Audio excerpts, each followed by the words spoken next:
लाकया चक्षुर्मिलितं येन तस्मै श्रीगुरवे नमः। श्रीचैतन्यमनोभीष्टं स्थापितं येन भूतले स्वयं रूप कदा मह्यं ददाति स्वपदान्तिकम्। नमः ओं विष्णुपादाय कृष्णपृष्ठाय भूतले श्रीमते भक्तिवेदांत स्वामिनिति नामिने। नमस्ते सारस्वती देवे गौरवाणी प्रचारिणे निर्विशेष शून्यवादी पाश्चात्य दिशतारिणे। हे कृष्णा करुणा सिंधु दीनबंधु जगतपते गोपेश गोपिका कांता राधा कांत नमस्तुते तप्त कांचन गौरांगी राधे वृंदावनेश्वरी वृषभानुसुते देवी प्रणमामि हरिप्रिये वंशकल्पतरुभ्यश्च कृपा सिन्धुभ्य एव च पतितानां पावनेभ्यो वैष्णवेभ्यो नमो नमः। वंशकल्पतरुभ्यश्च कृपा सिन्धुभ्य एव च पतितानां पावनेभ्यो वैष्णवेभ्यो नमो नमः। जय श्री कृष्ण चैतन्य प्रभु नित्यानंद श्री अद्वैत गदाधरो शिवासादि गौर भक्त वृंद।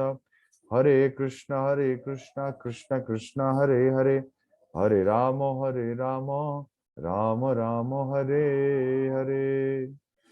नारायणं नमस्कृत्यं नरं चैव नरोत्तमं देवीं सरस्वतीं व्यासं ततो जयमुदीरयेत्।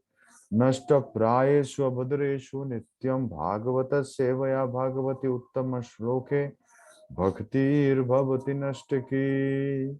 ओम नमो भगवते वासुदेवाय ओम नमो भगवते वासुदेवाय ओम नमो भगवते वासुदेवाय। कृष्णाय वासुदेवाय हरे परमात्मने प्रणतो क्लेशनाशाय श्री गोविंदाय नमो नमः। मुखं करोति वाचालं पंगुं लंघयते गिरिं यत्कृपातमहं वन्दे श्री गुरुदिनतारिणां परमानन्दमाधवं श्री चैतन्य ईश्वरं। हरि ओम तत्सत्। नमो ओं विष्णुपादाय कृष्णपृष्ठाय भूतले श्रीमते जयपताका स्वामिनिति नामिने। नमो आचार्य पादाय निताय कृपापदायिने गौर कथा दामोदाय नगर ग्राम तारिणे। हरे कृष्ण कृष्ण कृष्ण हरे हरे हरे राम राम राम हरे हरे। जय जय दामोदर भगवान की जय। जय दामोदर मास की जय। जसोदा मैया की जय। जय जय कार्तिक मास की जय। जय जय श्री कृष्ण चंद्र भगवान की जय। गौर प्रेमानंदे हरि हरि बोल। আবার অনুরোধ করব সবাই একটু ভিডিও অন করে ফেলবেন আপনাদের। তো আসুন প্রবেশ করি অদ্ভুত দামোদর চরিত। ভগবানের চুরি করার রহস্য কি? Very very important topic. একটু গ্রুপগুলোতে জানিয়ে দিন, সমস্ত ভক্তদেরকে আবার একটু মেসেজ করুন, সবাই যেন চলে আসেন। ভগবান চুরি চুরি করাটা নোট করবেন সবাই, ঠিক আছে? আমরা স্লাইডও ব্যবহার করব। চুরি করা একটা বিরুদ্ধ কাজ। ভগবান বলতে আমরা কি জানি? ভগবান বলতে জানি সব পজিটিভ গুণে তিনি থাকবেন, তার কাছ থেকে সব আদর্শ আদর্শ জিনিস পাবো। এই চুরি করা, বহু পত্নী গ্রহণ, তারপরে এই সমস্ত নেগেটিভ কার্য, ছলনা করা, এগুলো আমরা ভগবানের কাছ থেকে আশা করি না। আমরা ভগবানের কাছ থেকে সব পজিটিভ বিষয়গুলো আশা করে থাকি। তো কেন ভগবানের এই নেগেটিভ বিষয়গুলোর সমাহার ঘটছে ভগবানের মধ্যে? কেন নেগেটিভ? কৃষ্ণ কেন চুরি করবেন? কৃষ্ণের মধ্যে কেন এরকম বিষয়গুলো দেখা যাবে? এখন যদি আমরা ভগবান পরম পুরুষোত্তম পরমেশ্বর ভগবান এই সংজ্ঞাতে টানি, তখন আমরা জীব গোস্বামীর তত্ত্ব সন্দর্ভ, জীব গোস্বামী 6 সন্দর্ভ তিনি রচনা করেছেন। মহাপ্রভুর আদেশে ছিল রূপ গোস্বামী পাদ তাদের মনোবাসনা স্বরূপ জীব গোস্বামী ছয় বা ষট সন্দর্ভ নামে 6টি সন্দর্ভ তিনি লিখেছেন। সেখানে কৃষ্ণ সন্দর্ভ আর তত্ত্ব সন্দর্ভ দুই সন্দর্ভে ভগবানের ব্যাখ্যা দিচ্ছেন ভগবানের। আবার গোপাল চম্পু 4 ভাগে বিভক্ত গোপাল চম্পুতে জীব গোস্বামী তিনি এর বর্ণনা দিচ্ছেন। জীব গোস্বামী, রূপ গোস্বামী, সনাতন গোস্বামী তারা এরকম ভগবানের বর্ণনা। আবার বিষ্ণু পুরাণের 6ষ্ঠ অংশে পরাশর মুনি তিনিও বর্ণনা করছেন ভগবানের মানে কি, অর্থ কি। ভগবান হচ্ছেন তিনি যার মধ্যে অচিন্ত শক্তি রয়েছে, এক অচিন্ত শক্তি যা আমরা চিন্তাও করতে পারি না। আরেকটি হচ্ছে বিরুদ্ধ অবিরুদ্ধ বৈশিষ্ট্য বিশিষ্ট থাকবেন ভগবান। বোঝা গেল ভগবান মানে কি? ভগবান মানে তিনি বিরুদ্ধ অবিরুদ্ধ দুটাই তার মধ্যে থাকতে হবে, না হলে তিনি ভগবান হতে পারবেন না, তিনি ভগবান নন। বোঝা গেল। তিনি বৈষ্ণব আচার্য তথা শাস্ত্র অনুযায়ী মীমাংসার বিষয় রয়েছে।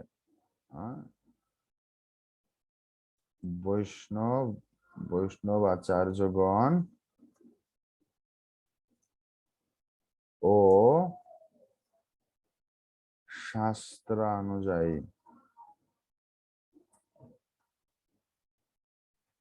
কি ভগবান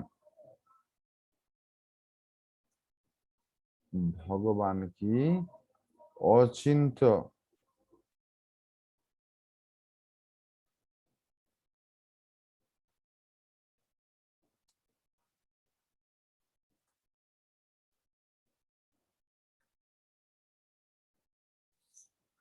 এই ফন্ট মিসিং হচ্ছে কেন?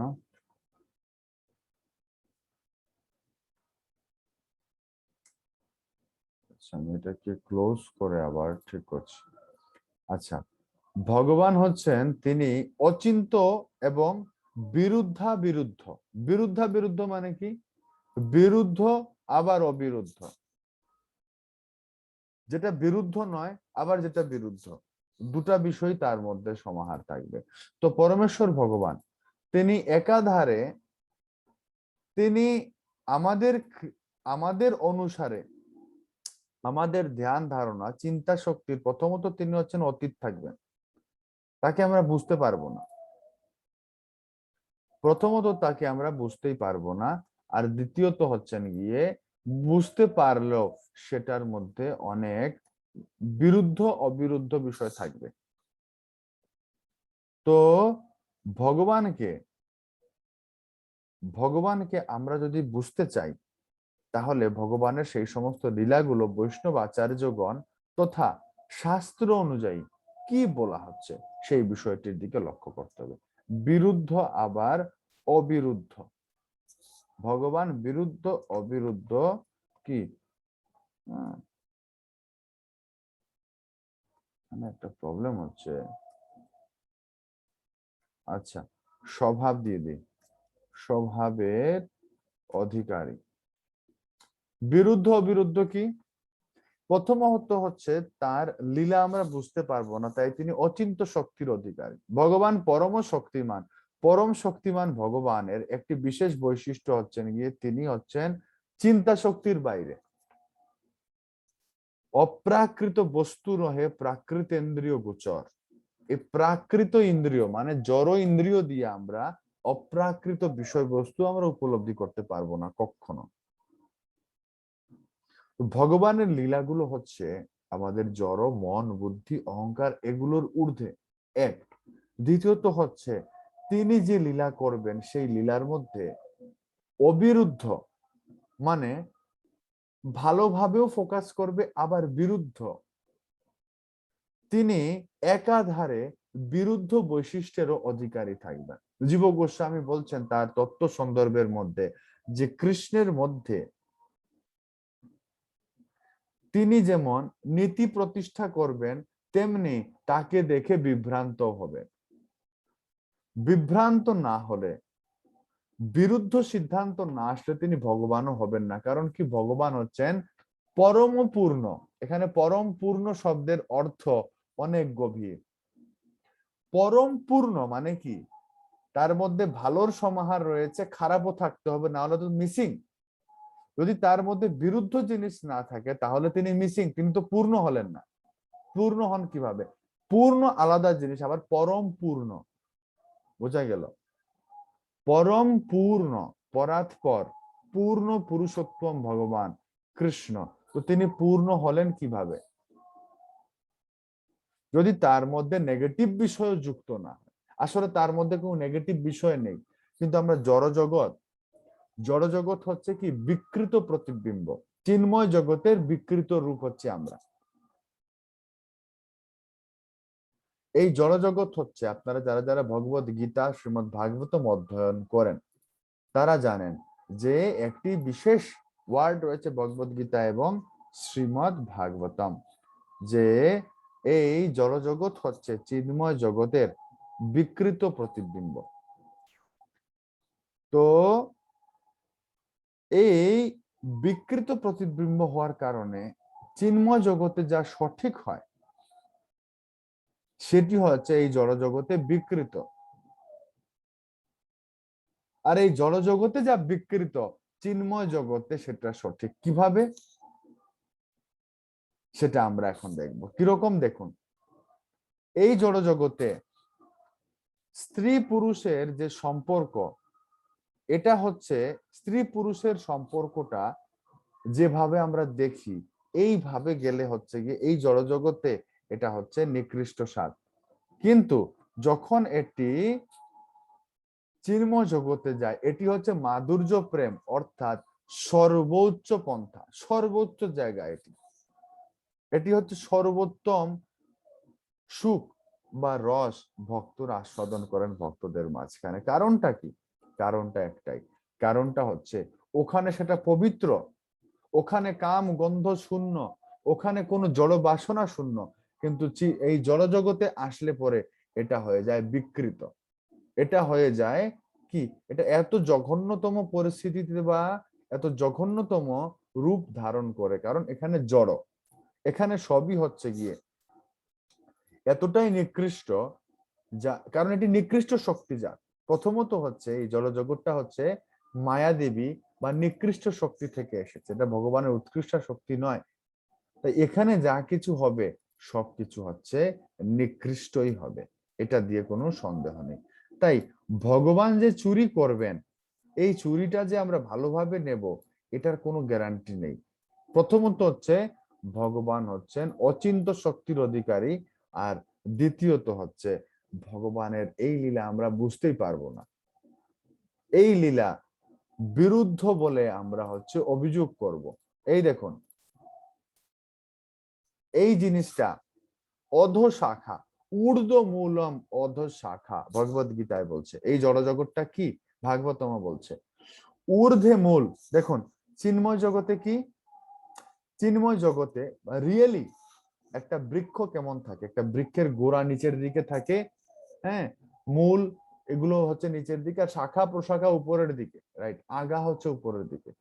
কিন্তু এটার যখন বিকৃত প্রতিবিম্ব হয় তখন কি হয়, এর জড় শিকড় মূল এগুলো হচ্ছে উপরের দিকে আর শাখা প্রশাখা নিচের দিকে। এটাই ভগবান বলছেন ঊর্ধ্ব মূলম অধো শাখা।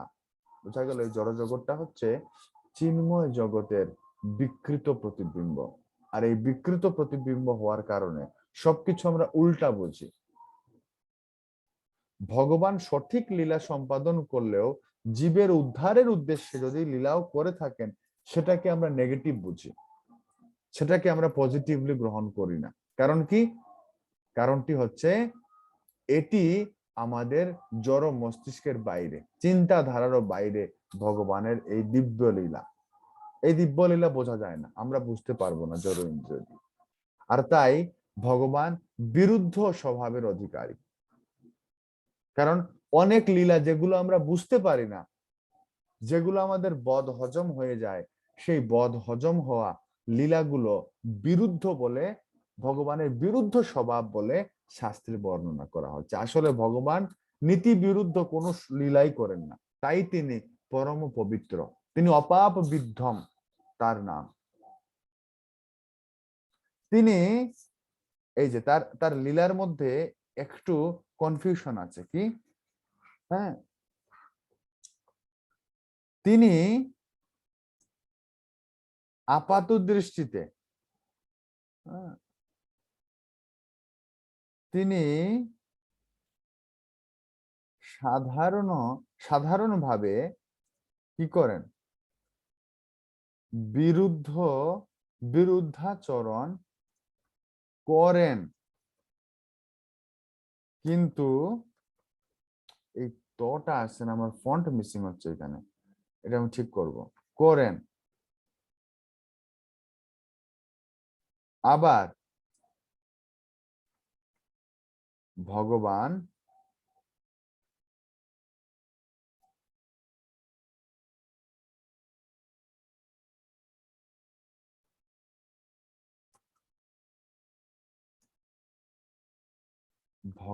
কি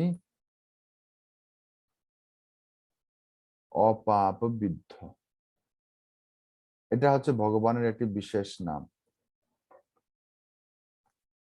তিনি সাধারণভাবে বিরুদ্ধাচরণ করেন ঠিকই, কিন্তু তিনি অপাপ বিদ্ধ, মানে তাকে কোনো পাপ স্পর্শ করতে পারেন।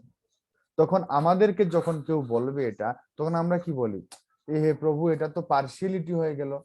ওই এর জন্যেই আমরা কমপ্লেন করে দিই ভগবানের উদ্দেশ্যে, কি যে ভগবান করলে লীলা আর আমরা করলে কি, একটা কথাই বলি না আমরা, ও কৃষ্ণ করলে লীলা আর আমরা করলে কি, কি বলি, কি বলি, একটু আনমিউট করে বলুন। হরে কৃষ্ণ। বিলা। প্রভু বিলা আমরা হবে। করলে বিলা, আমরা করলে বিলা।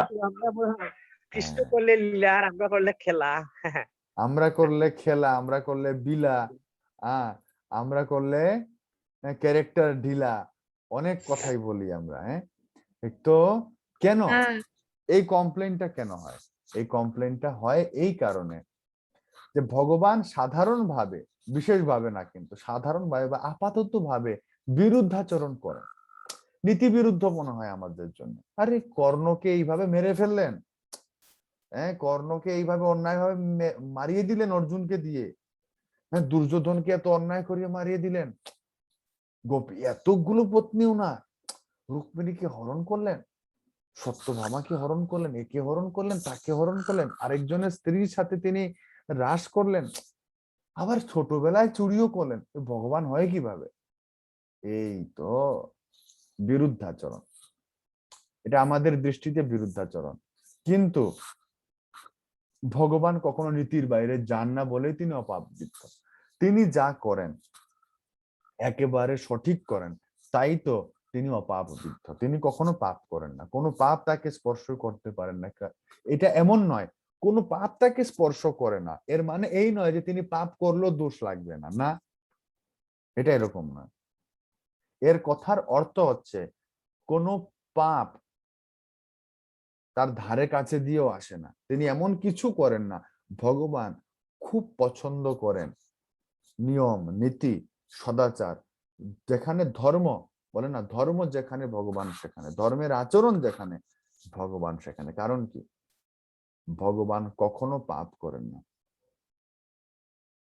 তো এখন প্রভু চুরি কিভাবে ভালো হয়? প্রভু চুরি তো সবসময়ই পাপ, তাই না? আপনি এইদিকে ধরুন আর ওই দিকে ধরুন, চুরি সবসময়ই পাপ। প্রভু এটাকে কিভাবে করা যায়? হ্যাঁ, এখন প্রশ্ন, এই যে ভগবান তিনি যে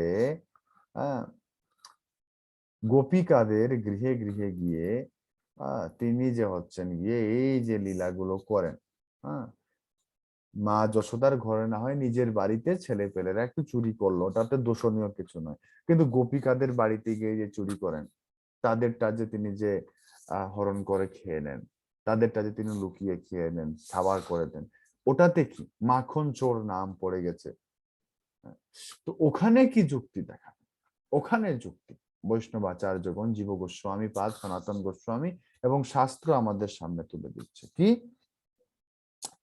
যে আমরা হয়তো ভগবানকে মাখন চোর রূপে আখ্যা দিতে পারি, এটা লীলার জন্য, আনন্দের জন্য আমরা বলতে পারি, কিন্তু চোর শব্দটা ভগবানের সঙ্গে যায় না। অ্যাকচুয়ালি আমরা আনন্দ পাওয়ার জন্য, ভগবানেরও আনন্দ হয় চৌর্য বৃত্তি, চৌর্য রস আস্বাদন করার জন্য। জগন্নাথ লীলা তো আমরা দেখেছি। জগন্নাথ জগন্নাথ পুরীতে এখনো আছে, জগন্নাথের হ্যাঁ, জগন্নাথ বল্লভ গার্ডেন। ওই জগন্নাথ বল্লভ গার্ডেনের পাশে রাজার ইন্দ্রদ্যুম্নের কাঁঠাল বাগান রয়েছে। সেই কাঁঠাল বাগান থেকে জগন্নাথ হচ্ছে কাঁঠাল চুরি করে খেতেন, তারই বাগান, কিন্তু তিনি চুরি করে খাবেন।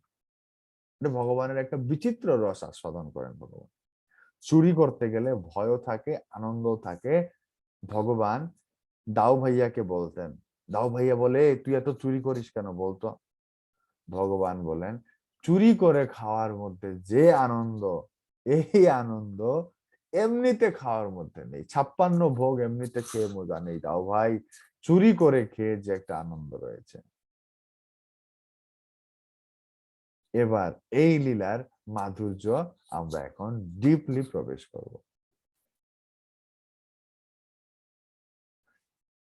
মা যশোদা যখন আসতেন, এসে যখন দেখতেন কৃষ্ণ এভাবে এই বানর টানর নিয়ে, বলরাম গোপ বালক তাদেরকে নিয়ে যখন একত্রে চুরি করছেন কৃষ্ণ, তখন এসে বলতেন কিরে, এই তুই চুরি করছিস কেন? বলছে মা আমি চুরি করছি না, আমার হাতের চুড়িগুলো গরম হয়ে গেছে, তো রোদে হাঁটতে হাঁটতে বৃন্দাবনে কত গরম দেখো, আর আমি বাচ্চা, আমি কি এত গরম সহ্য করতে পারি? এই চুড়ি গরম হয়ে গেছে তো, আর চুড়ির একটু মুখের মধ্যে দিয়ে দিয়েছি, মানে একটু যে তোমার মাখন তো অনেক ঠান্ডা অনেক শীতল, আমার গরম চুড়ি ঢুকিয়ে রেখেছি, দেখো এই যে হাত ঢুকিয়ে রেখে দিয়েছে মটকার ভেতরে, এই দেখো আমি গরম চুড়ি ঢুকিয়ে দিয়েছি, তো এখন দেখো হাত কত ঠান্ডা। তো বলছে তো তোর মুখের মধ্যে লেগে আছে যে তুই তো, মা যশোদা তো বুঝতে পারছে, মা যশোদা একটু মজা করছে, তোর মুখের মধ্যে লাগলো কিভাবে? তোর চুড়ি না হয় গরম হয়ে গেল, তো মুখে কিসের জন্য লাগাই? বলছে না মা, ওই যে ঘাম টাম লাগে না, ওই ঘাম মুছতে গিয়ে এইভাবে এইভাবে করতে গিয়ে লেগে যায় আমার মুখের মধ্যে, আমি খাইনি বিশ্বাস করো। তো বলছে আচ্ছা এই অবস্থা। তারপরে এই সমস্ত সুন্দর সুন্দর লীলা করে করে ভগবান মিথ্যা কথা বলেন, কিন্তু এই মিথ্যার মধ্যেও ভগবানের রস লুকিয়ে রয়েছে, বাৎসল্য রস আস্বাদন করেন ভগবান মা যশোদার সাথে।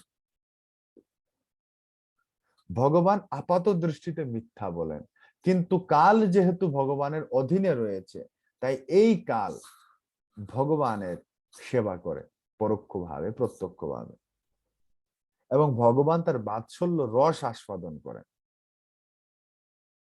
তো এই বাৎসল্য রস আস্বাদনের এক পর্যায়ে ব্রজ গোপিকাদের গৃহে যখন ভগবান যান, যশোদা মায়ের বিষয়টা না হয় আমরা বুঝলাম, কিন্তু ব্রজ গোপিকাদের কাছে গেলে যুক্তি স্থাপন করছেন জীব গোস্বামীপাদ এবং শ্রীমৎ ভাগবতম থেকে শ্রীধর স্বামীপাদ, কি চোর তাদেরকেই বলা হয় যারা অন্যের সম্পদ লুণ্ঠন করে খায়। চোর তাদেরকেই বলা হয় যারা অযাচিত ভাবে, লক্ষ্য করবেন, অন্যের সম্পদ না জিগিয়ে না জিজ্ঞেস করে ভোগ করতে চাওয়াটা চুরি। আবার কি অযাচিত ভাবে অন্যের জিনিস ভোগ করা, সেটাকে ছিনিয়ে আনা, তাদেরকে না জিজ্ঞেস করে উইদাউট এনি পারমিশন সেটাকে নিয়ে আসা, এটা চুরির মধ্যে পড়ে। তো তাকে না জানিয়ে, সেই মালিককে না জানিয়ে ভোগ করলে পরে ওটা চুরি হয়ে যায়। কিন্তু ভগবান শ্রীকৃষ্ণ এই চৌর্য লীলার দ্বারা তিনি বোঝাতে চান, আমরা যে সমস্ত সম্পত্তি নিজের বলে মনে করছি সেগুলো প্রকৃত পক্ষে আমাদের তো নয়, সেগুলো তারই, অনন্ত কোটি বিশ্ব ব্রহ্মাণ্ড তারই রচনা। কৃষ্ণ যখন চুরি করেন, কৃষ্ণ করলে লীলা, কেন লীলা? আর আমরা করলে বিলা, কেন বিলা? কারণ কৃষ্ণেরই এই সমস্ত কিছু। অহম সর্বস্য প্রভবমত্যা সর্বম প্রবর্ততে, আমি হচ্ছি সবকিছুর উৎস, আমার থেকেই সব সৃষ্টি হয়েছে, ভগবদ গীতায় কৃষ্ণ বাক্য। কৃষ্ণ বলছেন अहम सर्वस्य प्रभव মত্ত্যা সর্বম প্রবর্ততে, আমার থেকে সবকিছু উৎপত্তি হয়েছে। কোনটা আমি ছাড়া হে অর্জুন আমাকে দেখাও।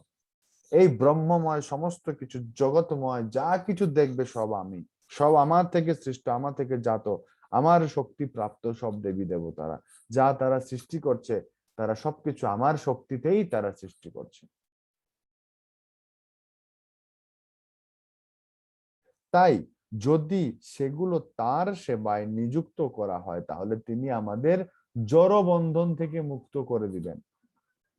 ঠিক যেভাবে বলি মহারাজ যখন ভগবান বামন দেবকে ত্রিপাদ ভূমি তিনি প্রদান করার প্রতিজ্ঞা করেন, তখন ছল পূর্বক মনে হতে পারে বিষয়টা, ছল করলেন প্রভু বলির সাথে, কিন্তু ভগবান আসলে ছল পূর্বক তার কাছ থেকে সমস্ত সম্পত্তি এমনকি তাকেও গ্রহণ করার মাধ্যমে তাকে করুণা করেন। তো মাখন চুরি যে করেছিলেন ভগবান, এই চুরির ছলে কৃষ্ণ ব্রজ গোপীদের মাখন সদৃশ কোমল নির্মল হৃদয় চুরি করেছেন। তিনি জীব হৃদয়ের সমস্ত পাপ হরণ করেন। তাই শ্রীকৃষ্ণের এই মাখন চুরি লীলা আদৌ নিন্দনীয় নয়। শ্রীকৃষ্ণ যদি চৌর্য লীলা তথা আমাদের চিত্ত হরণ না করেন তাহলে আমরা জন্ম জন্মান্তর ধরে নিজের ইন্দ্রিয় ভোগেই ব্যস্ত থেকে যাব, কৃষ্ণের সেবা আর করা হবে না। তাছাড়া এই জগতে যে যদি কেউ চুরি করেও তাকে দণ্ড দেয়া হয়, সে নিন্দিত হয় কৃষ্ণ, কিন্তু কৃষ্ণ এমন লীলার জন্য নিন্দিত বা দণ্ডিত কখনোই হন না, বরং তিনি নন্দিত আর বন্দিতই হন বেশি। এ জগতে কেউ কখনো কোনো চোরের উদ্দেশ্যে কিন্তু প্রণাম করে না। চোর যে তো চোরই, দাগি আসামি, তাকে আবার কেউ প্রণাম করেন নাকি? কিন্তু কৃষ্ণের চুরির জন্য চৌরাগ্র গণ্যম পুরুষাষ্টকম বেরিয়েছে, যা আমরা কি পুরুষোত্তম মাসে আমরা কীর্তন করি, কি ব্রজে প্রসিদ্ধ্যম নবনীত চৌরম গোপাঙ্গনানাম চ দুকুল চৌরম অনেক জন্মার্জিত পাপ চৌরম চৌরাগ্রগণ্যম পুরুষম নমামি। চৌরাগ্রগণ্যম পুরুষম নমামি, হে চোরদের মধ্যে অগ্রগণ্য পুরুষ, আদি পুরুষ, আমার প্রণাম গ্রহণ করুন। তাই তিনি কি ব্রজে প্রসিদ্ধম নবনীত চৌরম, বৃন্দাবনে ব্রজধামে প্রসিদ্ধ চোর একজন রয়েছে, তিনি কে নবনীত চৌরম, মানে মাখন চোর।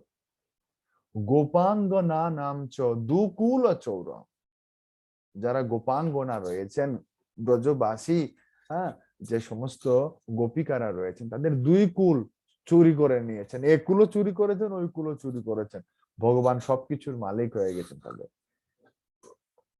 অনেক জন্মার্জিত পাপ চৌরাম চৌরাগ্রগণ্যম পুরুষম নমামি, অনেক অনেক জন্মের পাপ যিনি চুরি করে নেন সেই চোরদের মধ্যে অগ্রগণ্য পরম পুরুষকে আমি প্রণাম নিবেদন করি। সেই চৌরাগ্রগণ্যম পুরুষাষ্টকম অনেক আনন্দদায়ক। আর সেখানে কি বলা হচ্ছে যে পরমেশ্বর ভগবানকে লাস্টের স্তোত্রে, এটা তো হচ্ছে কি প্রথম লাইন, শেষের লাইনে বলা হচ্ছে কি মন মানসে তামস রাশি ঘোরে, মন মানসে তামস রাশি ঘোরে, যে আমার মনের মধ্যে তমস রূপ যে রাশি রয়েছে, অন্ধকার রয়েছে, সেই তমস রাশিযুক্ত অন্ধকারাচ্ছন্ন জায়গাটিকে একটি কারাগারের সঙ্গে তুলনা করেছেন বৈষ্ণব আচার্যগণ। বলছেন মন মানসে তামস রাশি ঘোরে কারাগৃহে দুঃখময়ে নিবধ্য লভস্য হে চৌর হরে চিরায়ে স্বচৌর্য দোষ চিত্তমেব দণ্ডম। মানে আমার হৃদয় তো হে কৃষ্ণ তমস পাপে একদম আচ্ছন্ন, কালো অন্ধকার, গুটগুটে অন্ধকার যুক্ত আমার হৃদয়, সেই হৃদয়ে তোমাকে আমি পাঠিয়ে দেব। লভস্য হে চৌরাম, হরে চিরায়া, তোমার মতো চোরের জন্য স্বচৌর্য দোষাম চিত্তমেব দণ্ডম, তোমার মতো চোর, তোমার মতো চোরের জন্য আমার হৃদয় রূপী কারাগারই হচ্ছে একমাত্র শাস্তির জায়গা। তোমাকে আমি আমার হৃদয়ে পাঠিয়ে দেব। দেখুন কি ভাব, তোমার মতো চোর, তুমি কি? তুমি হরি। হরি মানে কি? হরির অনেক ব্যাখ্যা আছে, কিন্তু হরি নামের একটি অর্থ আছে যিনি হরণ করেন বা যিনি চুরি করেন। হরণ কে করেন? কি করেন হরণ? ভগবান শ্রী হরি আমাদের পাপ হরণ করেন, সমস্ত পাপকে হরণ করেন নেন হরি। তো হে হরি, তোমার মতো চোর, তোমাকে আমি আমার হৃদয়েই পাঠিয়ে দিচ্ছি, কারণ আমার হৃদয়ে এত পাপ রয়েছে, আর হৃদয়টা অন্ধকারাচ্ছন্ন কারাগার সদৃশ। তুমি যেহেতু চোর আর তোমাকে শাস্তি দিতে হবে, আবার তুমি চোরও, শাস্তিও দিতে হবে, তাই উভয়টার জন্যই তোমাকে পাঠিয়ে দিচ্ছে আমার হৃদয়ে। আমার হৃদয়ে পাঠানোর মাধ্যমে কি হবে? তোমাকে আমার হৃদয়ে আমি আবদ্ধ করে রাখবো। ওই যে আছে না, হৃদ মাঝারে রাখবো ছেড়ে দেব না। তো হৃদ মাঝারে রেখে দিব, গৌরকে কৃষ্ণকে এমন টাইট করে রাখবো, আর ছাড়াছাড়ি নেই। আবার এখানে রেখে দিলে শুধু হবে না, ভগবান তো চুরি করে, আমাদের সব পাপ ভগবান চুরি করে নেবে, চুরি করে নেবে, চুরি করে নেবে। আর চুরি করে করে করে করে আমাদের হৃদয়কে পাপ শূন্য করে দিবে। কারণ কৃষ্ণ যেখানে প্রবেশ করেছেন, কৃষ্ণ সূর্য সম, মায়া অন্ধকার, যাহা কৃষ্ণ তাহা নাহি মায়ার অধিকার। তো কৃষ্ণ সূর্যের ন্যায় আর মায়া অন্ধকারের ন্যায়, যেখানে কৃষ্ণ ঢুকে যাবেন সেখানে কি? সেখানে আলো আর আলো, অজ্ঞান পাপ সব কিছু সেখান থেকে দূরীভূত হলো। তো কৃষ্ণ তিনি যদি চুরিও করেন, তাহলে আমাদের জড় বন্ধন চুরি করেন। তিনি চুরি করলেও আমাদের আসক্তি চুরি করেন, মায়ার বন্ধন, মায়াকে চুরি করেন। তিনি আমাদের সমস্ত দুর্বাসনা, দুরভিসন্ধি, এগুলোকে হচ্ছে গিয়ে তিনি চুরি করেন। তো এই জন্য খুব গুরুত্বপূর্ণ হচ্ছে গিয়ে কৃষ্ণের চুরি কখনো নেগেটিভ নয়। আবার আরেকটা অ্যাঙ্গেল ঘুরাই, ঠিক আছে প্রভু, কিন্তু ব্রজ মাতাদের এত কষ্ট অর্জিত এই মাখন গুলো কিভাবে ভগবান এভাবে চুরি করতে পারলেন? এখন এখানে শ্রীল বিশ্বনাথ চক্রবর্তী ঠাকুর এবং শ্রীল শ্রীধর স্বামী তারা দুজনে লিখছেন, ব্রজ মায়েরা, দেখুন কৃষ্ণ বাৎসল্য রস, কৃষ্ণ কিন্তু এক আধারে রসিক নাগর, যে তাকে বলা হয় পরম রসময় পুরুষ ভগবান, সব রসের আধার তিনি, একসাথে তিনি সব রস আস্বাদন করতেন। মায়েদের সাথে, পিতাদের সাথে তিনি হচ্ছেন গিয়ে বাৎসল্য রস আস্বাদন করতেন, গোপিকাদের সঙ্গে মাধুর্য, সখাদের সঙ্গে সখ্য, জ্যেষ্ঠদের সঙ্গে বা জ্যেষ্ঠদের সঙ্গ থেকে বাৎসল্য, একসাথে সব আস্বাদন করতেন। এমনকি গাভীদের সঙ্গ পর্যন্ত তিনি বাৎসল্য রস আস্বাদন করতেন। তো ভগবান হচ্ছেন যেহেতু পরম পুরুষ, তিনি যাওয়া মাত্রই, তিনি সামনেই থাকুন, একটা জায়গায় থাকা মাত্রই সেই প্রকৃতি পরিবেশ, প্রকৃতি কি মাতৃরূপ, কিন্তু প্রকৃতিটা মাতৃরূপ, মাতা, প্রকৃতিটা একটা মাতা, নারী শরীর ধারণকারী। ভগবান যখন এখানে আবির্ভূত হন, পুরো প্রকৃতি ভগবানকে সেবা করার জন্য উৎসুক হয়ে যায়, অটোমেটিক, ভয়ে নয়, অটো। চুম্বক চলে আসলেই লোহাকে আপনি যতই বোঝান, যতই কথা বলেন, লোহা কিন্তু অটো আকর্ষিত হয়ে লেগে যাবে চুম্বকের সাথে। তো যত মাতৃ শরীরীরা রয়েছেন তারা সকলেই হচ্ছেন কৃষ্ণ আসা মানেই ধরাধামে, তারা সবাই বাৎসল্য রস অটোমেটিক্যালি তাদের মধ্যে জাগরিত হওয়া শুরু হয়ে যায়, অটো অটো।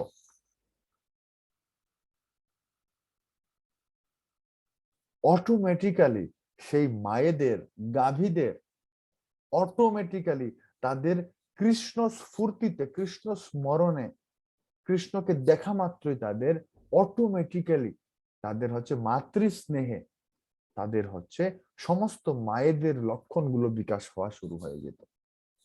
এই হচ্ছেন কৃষ্ণের পাওয়ার। তো এই মায়েরা কি করতেন, কৃষ্ণ বৃন্দাবনে গোকুলে যে যে জায়গায় কৃষ্ণ বিচরণ করতেন সেই সেই জায়গায় মায়েরা খুব যত্ন করে দধি মন্থন করতেন।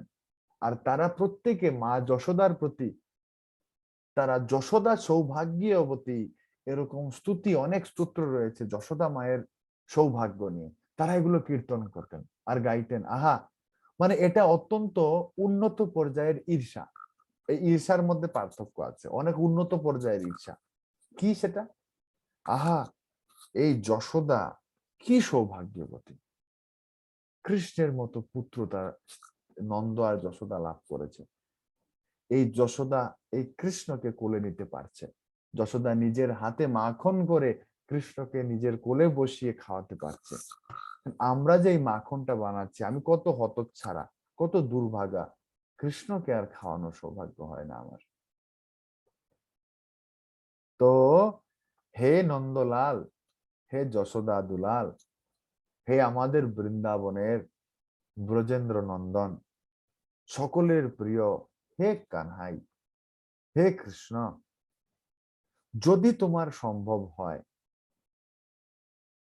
যশোদা মায়ের মতো তো আমরা সৌভাগ্যশালী নই, কিন্তু যদি তোমার কখনো মনে হয়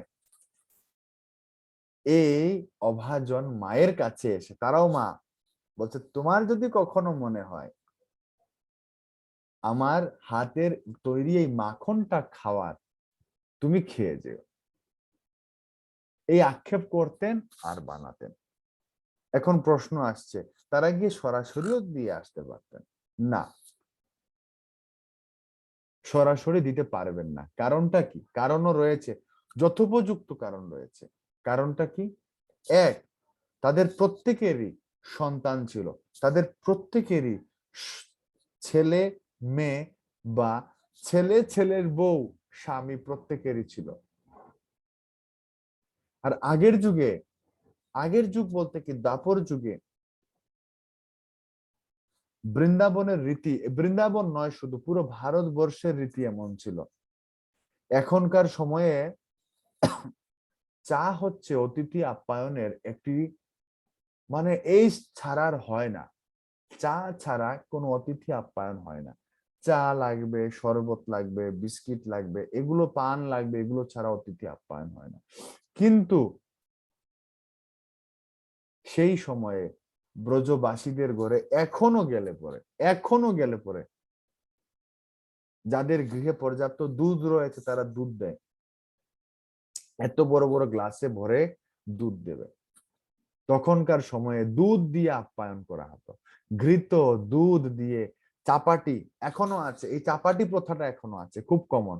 দুধ সবার ঘরে গেলে পাওয়া যায় না, খুব একটু সচ্ছল ফ্যামিলির ঘরে গেলে পাওয়া যায় এখনো। বৃন্দাবন আমরা যখন পরিক্রমা করি, পরিক্রমাতে টায়ার্ড হয়ে গেলে পরে কিছু কিছু ব্রজবাসীর ঘরে আমরা যাই, তো ওখানে গেলে পরে তারা এত সুন্দর কালচার এখন পর্যন্ত, মায়েরা তারা হচ্ছে ঘটি নিয়ে আসবে, এসে আপনাকে হাত মুখ ধুতে দিবে, কিচ্ছু বলতে হবে না আপনার, বেটিয়ে বেটিয়ে বলে বসাবে, বসিয়ে তারা হচ্ছে ঘি দিয়ে, একদম বসা চুলা, ঘি দিয়ে রুটি বানিয়ে দেবে, চাপাটি বলে বা রুটি রুটি।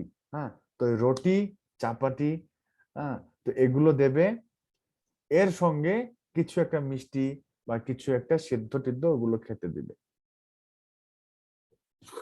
তো এরা এত অতিথি পরায়ণ থাকে, তাদের গৃহে গেলে মাখন, দই, ক্ষীর, মাঠা, রুটি, ঘৃত তৈরি বিভিন্ন সামগ্রী এগুলো দিয়ে তারা আপ্যায়ন করে থাকে। তো প্রত্যহ ব্রাহ্মণ ভোজন করাতো। এখনকার তো গাভীর বানও, যখন বিভিন্ন আচার্যদের গ্রন্থ পড়া হয়, বৃন্দাবন লীলা, গোপাল চম্পু বা বিভিন্ন ধরনের সুন্দর সুন্দর গ্রন্থ পড়া হয়, বা বৃন্দাবনে গেলে পরে ব্রজধামের লীলা শোনা হয়, তখন জানতে পারা যায় এখন তো গাভীদের যে বান রয়েছে, বান দিয়ে দুধও পরে অনেক অনেক, মানে একদম সরু সরু ছেটা ছেটা। আগে এমন অবস্থা ছিল, আমাদের মহারাজরা বৃন্দাবন পরিক্রমায় তারা বর্ণনা করেন, গাভীদের যে বান থেকে যে দুধ ঝরতো, আমরা বেসিন বা বাথরুমে গেলে ট্যাপ ছাড়ি না, ট্যাপ ট্যাপ জলের ট্যাপ ছাড়লে পরে ট্যাপ যখন ফুল স্পিডে পড়ে কত মোটা কত ঠিক থাকে না, ট্যাপের জলগুলো যে পড়ে বেসিনের জল দেখেছেন কত মোটা ধারায় পড়ে। কিন্তু তো আগে গাভীরাও সেরকম বিশাল দেহি দেহি থাকতেন। আর গাভীদেরকে যখন টানা হতো, যখন দুধ খিরানো হতো, দহন করা হতো, তখন তখন হচ্ছে এই ট্যাপের মতো অজর ধারায় ধারা ওয়াইজ সবগুলো গাভীরা তারা হচ্ছে গিয়ে দুধ দিতেন। তো এরকম 9 লক্ষ ধেনু নন্দ মহারাজের ছিলেন এবং তিনি সব সময় এগুলো কৃষ্ণ সেবাই থাকতেন। তো এইভাবে হচ্ছে গিয়ে দুধ ঝরত এবং এই দুধগুলো হচ্ছে সব ব্রাহ্মণ সন্ন্যাসী অতিথি সেবায়, অতিথি এছাড়াও গৃহের যারা যারা রয়েছে গৃহের পরিবার বর্গদের সেবায়ও এই দুধ ঘি মাখন এগুলো ব্যবহার হতো। তো এগুলো ছেড়ে যখন অন্যের পুত্রকে দিতে যাবেন সেই গোপ মায়েরা, তখন কিন্তু সামাজিক প্রতিক্রিয়া সৃষ্টি হবে, বোঝা গেল? তখন বলবে তোমার ঘরে তোমার ছেলে আছে, স্বামী আছে, ছেলের বউ আছে, তাদেরকে খাওয়াতে পারছো না, হ্যাঁ? তারপর তোমার ঘরে অতিথিরা আসবে, ব্রাহ্মণরা আসবে, কি ভিক্ষা দেবে তুমি? প্রত্যেক সময় ব্রজধামে এখনো কন্টিনিউয়াসলি চলছে এটা কৃষ্ণের সময় থেকে। ব্রজবাসী বাবারা, ব্রজবাসী সাধকরা, ব্রজবাসী যারা বৃন্দাবনে ভজন করেন, তারা কিন্তু ভিক্ষার উপর বাঁচেন। বৃন্দাবনে কোনো চাষ হয় না, লক্ষ্মী মাতার অভিশাপ, এটা আমরা অন্য কাহিনীতে জানবো। কিন্তু রাধা রানীর আশীর্বাদ, হ্যাঁ আমার বৃন্দাবনে কোনো শস্য উৎপাদন হবে না ঠিক, কিন্তু ব্রজবাসী কখনো উপবাসে থাকবে না, এটাও ঠিক, আশীর্বাদ দিয়ে দিলাম। ব্রজবাসীরা আজ অব্দি উপবাসে থাকে না, জগৎ দুর্ভিক্ষে মারা যাচ্ছে, কিন্তু বৃন্দাবনে আজ পর্যন্ত বালতিকে বালতি দুধ এনে বড় বড় ধনীরা তারা হচ্ছে বাবাদেরকে দেন। তারা হচ্ছেন যারা যারা সাধুরা রয়েছে, যারা যারা রাস্তায় গোবর্ধন পর্বতের গুহায় কর্নারে রাস্তায় রাস্তায় পড়ে রয়েছে, তাদেরকে কোত্থেকে যে এসে খাবার দিয়ে চলে যাচ্ছে। প্রত্যেক বেলায় 3 বেলায় কোনো না কোনো ব্যক্তি, কোনো না কোনো ধনী, বিদেশি হোক দেশি হোক, প্রত্যেক লাগাতার চলছে সাধু সেবা চলছে, বিভিন্ন আশ্রমে খাওয়ানো চলছে, এই সেই চলছে। রাস্তা ধুইয়ে দেয়া হয় জানেন, দুধের কিলো কত, অনেক, কিন্তু বৃন্দাবনের ধুলি, বৃন্দাবনের রাস্তা, গিরি গোবর্ধনের পাথরগুলোকে, শিলাগুলোকে দুধ দিয়ে ড্রামকে ড্রাম এখনো অভিষেক করানো হয়। তো রাধা রানীর আশীর্বাদ এটি।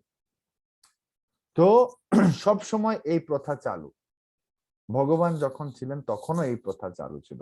ব্রাহ্মণরা আসবে, বাবারা আসবে, তাদেরকে তো খাওয়াতে হবে, মাখন খাওয়াতে হবে, দুধ দিতে হবে, তাদেরকে ঘি দিতে হবে, রুটি দিতে হবে, না তারা থাকবে কিভাবে? তো এত সমস্ত কিছু সাংসারিক দায় দায়িত্ব মেনে ভালো করে বোঝার চেষ্টা করুন বিষয়টা, তাহলে সব ক্লিয়ার হয়ে যাবে। এত সাংসারিক দায় দায়িত্ব থাকা সত্ত্বেও কৃষ্ণ, আমি তোমাকে, আমার সামর্থ্য নেই, পারিপার্শ্বিক সামাজিক চক্ষু লজ্জা লাজ ত্যাগ করে গিয়ে তোমাকে আমি দিয়ে আসি। আর জানি না যশোদা মা কিভাবে দেখবে, বলবে মায়ের চেয়ে কি মাসির দরদ বেশি হয়ে গেল নাকি? হ্যাঁ, আমার থেকে আমার ছেলের প্রতি তোমার দরদ বেশি, এরকম যদি একবার বলে দে মা যশোদা, আসলে মা যশোদা এরকম বলবেন না। আসলে এই গোপিকারা কিন্তু সাধারণ কেউ না। এক হচ্ছে তারা সাক্ষাৎ দেবী দেবতারা এসেছেন এই মর্তে কৃষ্ণের সেবা করার জন্য।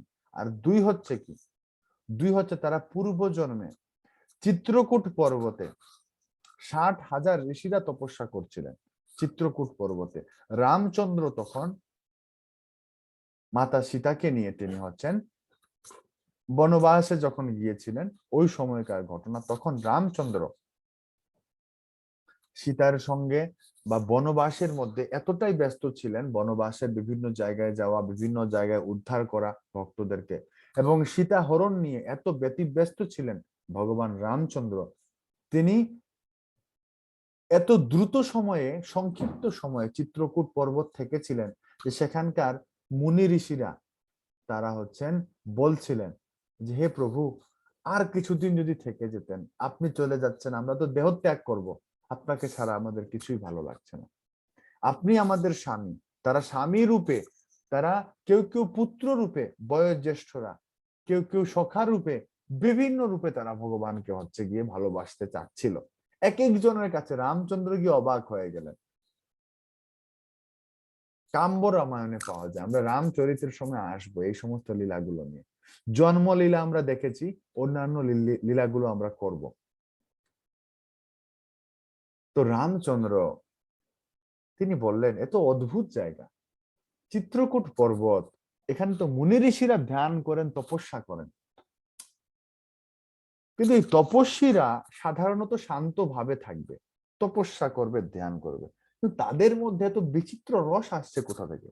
কেউ কেউ আমার সঙ্গে মাধুর্য রস, কেউ কেউ বাৎসল্য রস, কেউ কেউ সখ্য রস, কেউ কেউ দাস্য রস। অদ্ভুত ব্যাপার তো, তার তো ধ্যানই, তাদের মধ্যে এত রস বৈচিত্র্য আসবে কিভাবে? অবাক করা বিষয়। তখন রামচন্দ্র বললেন যাওয়ার সময় যে হে মুনিগণ, বর্তমানে আমার রূপ এবং আমার ধর্ম আপনাদের অনুকূলে নয়, আমি দাপরে আসব, তখন আপনাদের সকলকে আমি গ্রহণ করব।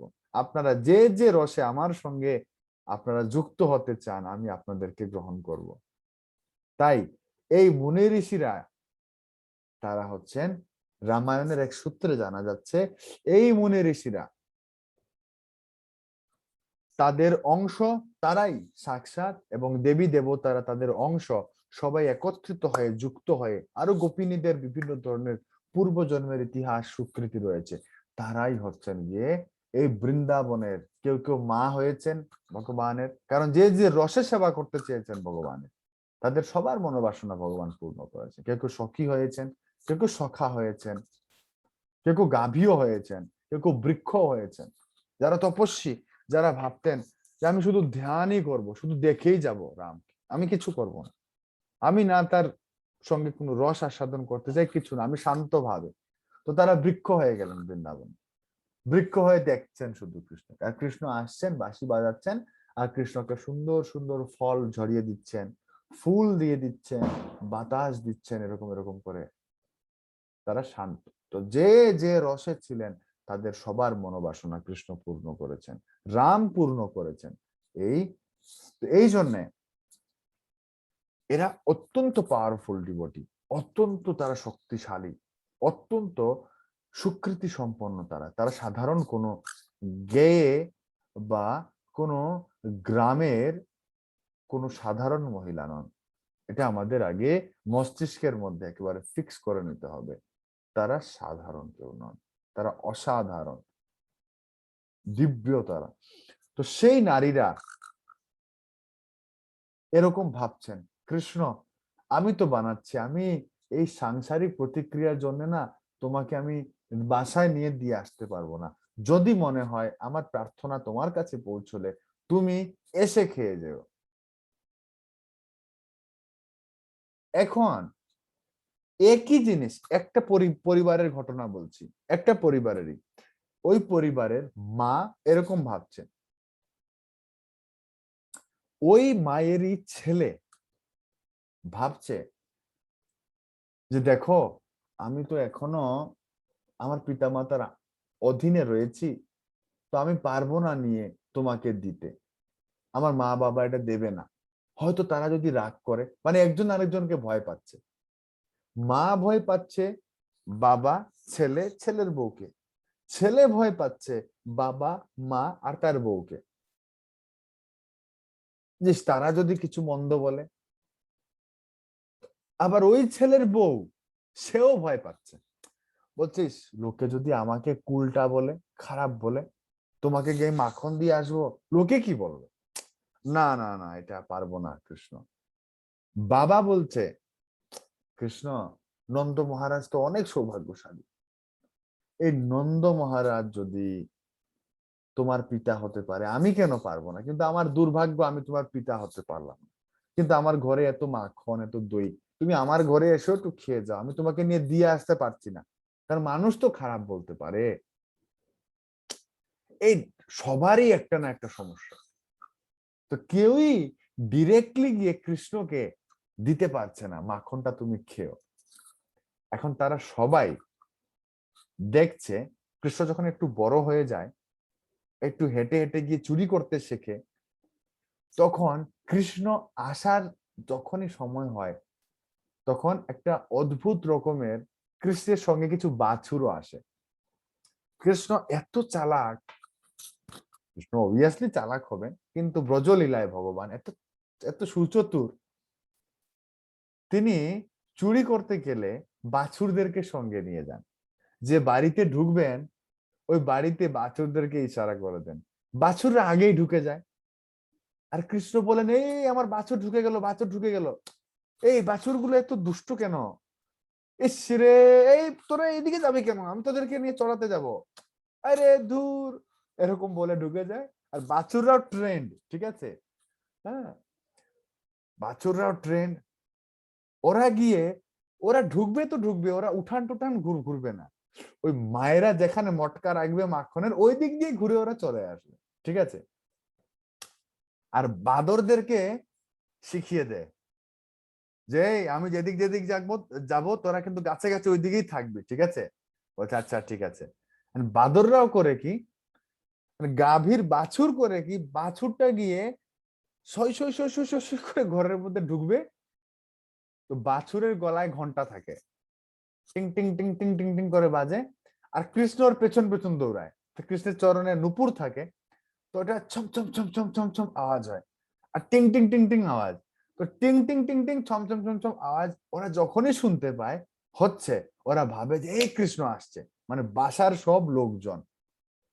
দেখুন খুব অদ্ভুত লীলা, খুব সিক্রেট লীলা, এটা কোথাও শুনতে পাবেন না সচরাচর। তো তখন ওই বাড়িতে, আগেও বলছি এখনো বলছি, একটা বাড়িকে ফোকাস করছি, একটা বাড়িকে দিয়ে সব বাড়ি বলে দিচ্ছি ঘটনা। তো ওই মা যে প্রার্থনা করত, বাবা যে প্রার্থনা করত, ছেলে ছেলের বউ, তো তারা যেই আওয়াজটা শুনতে পেত ওরা ভাবতো এই রে চোর বেরিয়েছে চুরি করতে। তো চোর বেরিয়েছে চুরি করতে, চোরকে অ্যাট্রাক্ট করার সবচেয়ে গুরুত্বপূর্ণ উপায়, খুলে রেখে দিন দরজা, চোর আসবে না। খুলে রেখে দিবেন, কখনো আসবে না, ভাববে আরে গৃহস্থ তো সজাগ, যাওয়া যাবে না। ওটাকে লাগিয়ে টাগিয়ে রেখে দিতে হবে, একটু আকর্ষণীয় করে রাখতে হবে, যে না ওই বাড়িতেই ওই ঘরেই আমার হচ্ছে ঢুকতে হবে। তো কৃষ্ণ যে ছমছম ছমছম করে আসবে, ওই মুহূর্তে স্বামী স্ত্রীর সাথে নয়তো স্ত্রী স্বামীর সঙ্গে ঝগড়া করবে, এই আমি বারে বারে ঘাটাটা লাগিয়ে দিই, তুমি বারে বারে খুলো কেন, বলছে কেন আমি খুললে কি হয়েছে, বোঝাই তুমি জানো না আমি এখন মাত্র এত সুস্বাদু করে মাখন বানিয়ে রেখেছি, এত সুস্বাদু করে ক্ষীর বানিয়ে রেখেছি, ওই নন্দের বেটা যখন আসবে চুরি করে খেয়ে নিয়ে চলে যাবে।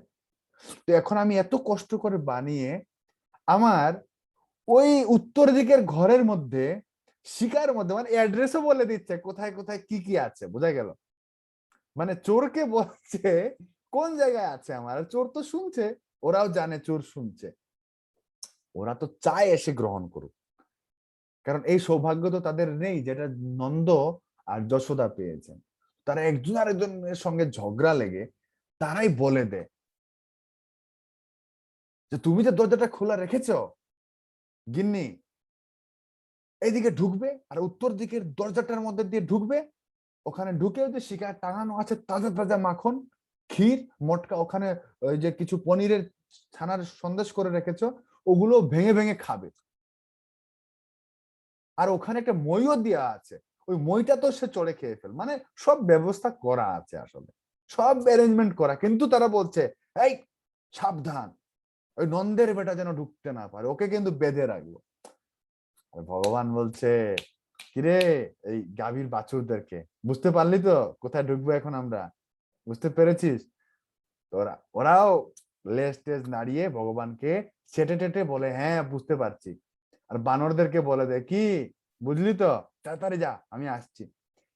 এখন গাভীর বাছুর ওরাও এত মানে ওই দৌড়ে দৌড়ে যাবে, এক লাফে ওই গেট পার, মানে ঘাটা তো বেশি বড় রাখে না, কারণ বাচ্চা কৃষ্ণ তারও তো একটু শক্তি লাগবে সরাতে, ওরা বেশি বড় রাখে না, এমন রাখে সিস্টেম করে যেন কৃষ্ণ ঢুকতে পারে।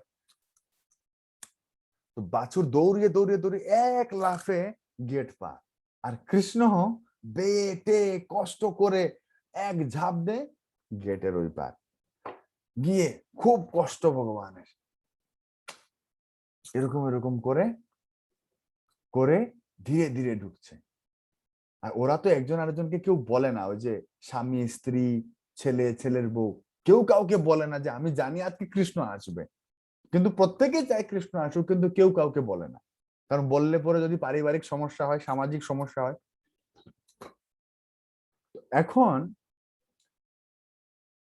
স্বামী ঢুকেছে খাটের নিচে, একটা ঘরে খাটের নিচে, মানে দেখবে কৃষ্ণ যে আসছে। স্ত্রী দরজার কোনায় গিয়ে লুকিয়ে আছে, বউ সে পর্দার আড়ালে লুকিয়ে আছে, আর যে ছেলেটা, ওই ছেলেটা হচ্ছে একবারে মাচার কোনায় একটা জায়গা রয়েছে যেখানে ধানের বস্তা রাখা হয়, বা একটা একটা একটা জায়গা, ওখানে গিয়ে মাথা গুজে বসে আছে, দেখছে কৃষ্ণ যে ঢুকছে। এখন কৃষ্ণ এক পা বাড়ায়, মানে গাভীর বাছুরটা তো দেখিয়ে দিয়েছে উত্তর দিকের ঘর জানে, দৌড়ে দৌড়ে ঢুকে 4-5টা বাছুর তারা তাদের শিং দিয়ে মাথা দিয়ে ঢুসতে ঢুসতে, মানে ঢুসি দেবে এরকম করে, মাথা লাগিয়ে লাগিয়ে মেরে মেরে দরজা খুলে দিবে। আর কৃষ্ণ এক পা বাড়ায়, ছেক করে আওয়াজ হয় নুপুরের, আর এদিকে তাকায় ওইদিকে তাকায়, বাচ্চা ভগবান ছোট, হ্যাঁ, আরেক পা আগায়, আবার এদিকে তাকায়, এইদিকে তাকায়, উপরে তাকায়, নিচে তাকায়, ঘরে কেউ নেই কেন, আবার আগায়, এইভাবে তাকায় এইভাবে তাকায়, আগায় তাকায় আগায়, এরকম করতে করতে দৌড়ে চলে গেল। ভগবান তো টেকনিক্যাল, তিনি লঙ্কা বিজয় করেছিলেন, এত লম্বা সমুদ্রে সেবায় লাগিয়েছিলেন বানরদেরকে, তোরা ব্রিজ বানিয়ে দিয়ে আমি যাব। তো এখনো কি ভগবান উঠবেন নাকি? ভগবান গিয়ে আগে জানালা খুলেছে, আর ওরা সব দেখছে কৃষ্ণ আসছে কোমল কোমল পায়ে, ভগবান পাড়া দিচ্ছে, এক পা রাখছে, পা রাখা মাত্রই ভগবানের হচ্ছে পায়ের নিচের অংশগুলো একদম লাল হয়ে যাচ্ছে, রক্তিম হয়ে যাচ্ছে, ভগবানের হাত খুব রক্তিম লাল। আবার ভগবান তো চুরি করতে আসছে, তো ভগবানের একটা টেনশন কাজ করছে ওখানে, এমন টেনশন, তো একটা চাপ রয়েছে, একটা ধরা যদি পড়ি, ধরা যদি পড়ি, এই চাপে ভগবানের গাল একদম লাল হয়ে গেছে। দেখবেন আমরা যখন টেনশন করি না, নাক মুখ লাল হয়ে যায় কিন্তু।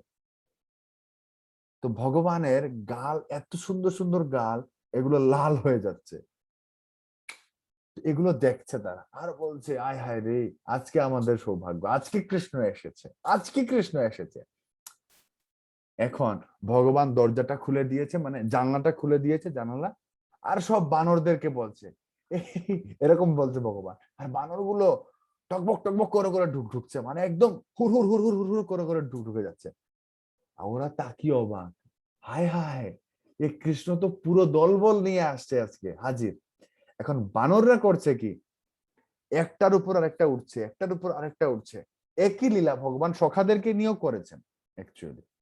কিন্তু যেহেতু ভগবান এখনো ছোট, তাই ভগবান এত সখাদেরকে নিয়েও আসছেন না, তিনি নিজে নিজেই বেরিয়েছেন। এবার একদিনের ঘটনা, তো বানরগুলো উঠছে, আর ভগবান বানরের লেজ ধরে ধরে, এক একটা লেজ ধরে ধরে ভগবান উঠছে, মানে শিকা অবধি বানরগুলো একটা লাইন বানিয়েছে, মইয়ের মতো বানিয়েছে। এখন শিরকা রয়েছে ওখানে, ওখানে গিয়ে বানরগুলো কৃষ্ণকে লাইন করে দিয়েছে, কৃষ্ণ দড়ি বেয়ে বেয়ে উঠার মতো তাদের লেজ ধরে ধরে উঠছে, উঠছে উঠছে উঠছে, উঠে উঠে ভগবান ফাটিয়েছে, ফাটিয়ে এদেরকে খাওয়াচ্ছে আর নিজে খাচ্ছে, এদেরকে দিচ্ছে, যেটা নিচে রয়েছে নিচে যেটা রয়েছে মানে একটু তাগড়া বানর, ঠিক আছে, বানরটা একটু তাগড়া, ওর তো ক্ষুধা বেশি, আবার ওর শক্তিও বেশি, শক্তি বেশি থাকায় ওকে নিচে দেয়া হয়েছে। ও বলছে, ও মুখ বাড়াচ্ছে, কিন্তু ও তো খেতে পারছে না। ওর ওখানে কৃষ্ণ ওর জন্য ফেলছে ঠিক, কিন্তু মাঝখানে যে বানরগুলো রয়েছে ওরা নিয়ে নিয়ে খেয়ে ফেলছে, ওর অবধি পৌঁছাচ্ছে না। এখন ওর অবধি পৌঁছাচ্ছে না, ওর মেজাজ খারাপ হয়ে যাচ্ছে, আরে কৃষ্ণ খাচ্ছে আমাকে দিচ্ছে না বানরটা। আর ভগবান খেয়ে দে, মানে একটা হাঁড়ি বাকি, ঠিক আছে, একটা হাঁড়ি বাকি, ওটাকে ভাঙবে, মানে ওটাকে ধরেছে ওইভাবে, আর মাখন তো পড়ছে ভগবানের গা থেকে, কোনি বেয়ে বেয়ে পড়ছে টপ টপ টপ টপ করে। আর ওই নিচের বানরটার এমন মেজাজ খারাপ হয়েছে যে কৃষ্ণ আমাকে না দিয়ে সব খেয়ে ফেলছে, আর অন্যান্য বানররা খাচ্ছে, আমি বেচারা তাদেরকে বহন করছি পিঠের মধ্যে, আমার ভার হতে হতে আমার অবস্থা খারাপ, আমি কিছু খাবার পাচ্ছি, এটা হয় নাকি? তো এই বানরটাও মুখ বাড়াতে বাড়াতে এমন অবস্থা হয়েছে, সে কখন যে সরে গেল সে নিজেও বুঝতে পারলো না। আর ওকে ভর করে তো সব বানররা উঠছে না, আর ও সরে গেছে, সব বানরগুলো হুমড়ি খেয়ে পড়ছে, এক এক করে ধাপ ধাপ ধাপ ধাপ করে পড়ছে। আর কৃষ্ণ হাড়িটা ধরে ঝুলে বসে আছে, আর ভগবানও এক সময় ওই হাড়ি নিয়ে ধপাস করে পড়ে গেছে।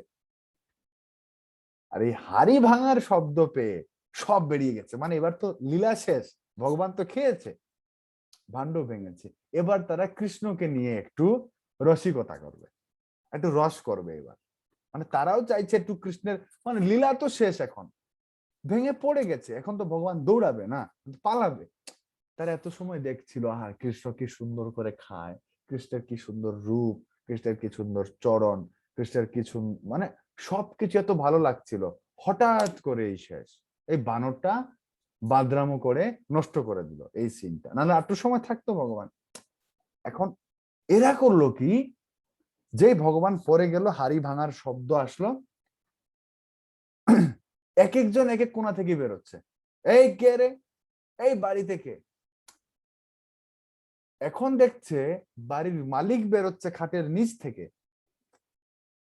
ওটা দেখে গিন্নিমা তো অবাক, আরে উনি খাটের নিচে কি করছে। এখন বাড়ির মালিক বেরিয়ে দেখে গিন্নিমা বেরোচ্ছে দরজার কোণা থেকে, বৌমা বেরোচ্ছে পর্দার আড়াল থেকে, ছেলে নামছে ঘরের কোণার উপর থেকে, এই কে কে কে, এই চোর চোর চোর আমাদের বাড়িতে। এখন চোর চোর চোর চোর বলছে, এরা চারজন চার কোণা থেকে বেরিয়ে একে অপরকে দেখে অবাক, কয় আরে তুমি এখানে কি করছো, তুমিও বাড়িতে আছো, তুমিও বাড়িতে আছো, ওই তোমরা বাড়িতে আছো তো ও চুরি করলো কিভাবে। তো আরেকজন বলছে, আরে এটা তো আপনার কাছেও প্রশ্ন, আপনি বাড়িতে আছেন তো ও কিভাবে চুরি করলো, আপনি কেন ধমক দিলেন না। বলছে না আমি তো দেইনি, যে তোমরা কি করবে, বাচ্চা ছেলে সে খাচ্ছে ভালোই লাগছে দেখতে। তো বলছে আমরাও তো একই অবস্থা। বলছে আসলে আমরা সবাই তাকে ভালোবাসি, আমরা সবাই চাই সে এসে খাক, কিন্তু আসলে একজন আরেকজনের চক্ষু লজ্জায় ভয়ে আমরা বলতে পারছিলাম না, কিন্তু ভালোই লাগছিল খাচ্ছিল, কিন্তু এত তাড়াতাড়ি যে চলে গেল এটা ভাল লাগলো না। তখন ওই গোপিনী, মানে ওই যে মাটা বলল, চলো আরেকটা মজা করা যায়, কৃষ্ণ তো পালিয়ে গেছে, তাদের মাঝখান থেকে পালিয়ে গেছে ঝগড়া লাগিয়ে, মানে যোগ মায়া, ভগবান মায়ার দ্বারা লীলা করেন, ঝগড়া লাগিয়ে ভগবান পালিয়ে গেলেন। এবার তারা চারজন ফন্দি বানালো কি, এবার যশোদা মায়ের কাছে যাবে, মানে কৃষ্ণের তো পেট ভরে গেছে মাখন খেয়ে, আর কোথাও যাবে না চুরি করতে, এবার ডিরেক্ট বাসায় চলে যাবে। এখন বাড়িতে গিয়ে রিপোর্ট দেব, কমপ্লেন করব। কি কমপ্লেন, যশোদা শুরু বাড়িতে চলে গেছে চারজন, এটা কি হয় নাকি, নন্দ মহারাজ, নন্দ মহারাজ। যশোদা মাতা বলছে কি, বেরিয়ে আসলেন, বলল আপনারা হচ্ছেন আমাদের রাজা আর রানী এখানকার, আপনাদের এখান থেকে আমরা আসব বিভিন্ন বিচার নিয়ে আপনাদের কাছে ন্যায় পাওয়ার জন্য, আপনাদের বাড়ি থেকে যদি অন্যায় হয় এটা কি মানা যায়? বলছে কি অন্যায় বলো, কে তোমার কি করেছে বলো, তাকে এক্ষণ শাস্তি দেবো। বলছে আপনার ছেলে করেছে। আমার ছেলে কি করেছে? বলছে আপনার ছেলে আমার বাড়িতে চুরি করেছে। আরে আমার ছেলে তো ঘুমিয়ে আছে এখানে। বলছে না ঘুমিয়ে নেই, ডাকুন তাকে। মানে তারা তো দেখবে কৃষ্ণকে না। এবারে বলছে কৃষ্ণ এদিকে। যশোদা মা বলছে সাবধান, আমার ছেলের নামে একটা কথা বলবে তো। বলছে কি হয়েছে? আপনার ছেলে যাবে আমার বাড়িতে গিয়ে, সে হচ্ছে গিয়ে চুরি করে আসবে। আমি এত কষ্ট করে বানিয়েছি, হ্যাঁ, এই সমস্ত যতগুলো রয়েছে মাখন দধি ছানা এগুলো বানিয়েছে, আর এত কষ্ট করে করে সে হচ্ছে মানে চুরি করে নিয়ে আসবে, এটা কোনো হয় নাকি? বলছে না আমার ছেলে তো এখানে বসে আছে, আমার ছেলে হচ্ছে এখানে খেলছিল কিছুক্ষণ আগে। বলছে ডাকুন আপনার ছেলেকে। এবার ছেলে আসছে, খুব সাধু, এমন একটা ভাব যেন সে ঘুম থেকে উঠেছে। মা কি হয়েছে মা? যে তুই নাকি চুরি করেছিস। আমি চুরি করেছি? আমি না এখানে ছিলাম, আমি না তোমার সঙ্গে খেলছিলাম না এখানে? আমি তো তাই বলছি, তো ওই রকম করছে কেন? এখন বলছে যে আমি কোথায় চুরি করলাম তোমার বাড়িতে গিয়ে কৃষ্ণ? তো এখন ওই গোপিনী বলছে আমরা নিজের চোখে দেখেছি 4 জন তুমি চুরি করেছো। তো এখন কৃষ্ণ বলছে খুব খুব সুইট করে করে বলছে, মা দেখো দেখো ওরা কি বলছে দেখো, আমি একটা ছোট্ট বালক, এতটুকু বালক, এরা 4 জন দেখো কত বড় বড়, আমি একা, আর এরা 4 জন, তারা দেখেছে আমি চুরি করছি, তারা কিভাবে চুরিটা হতে দিল বলো তো? ও বা, এই রে, এবার তো আটকে গেছে।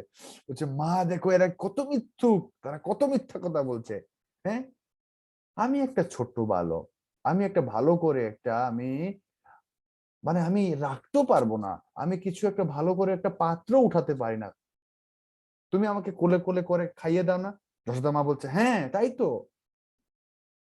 কৃষ্ণ বলছে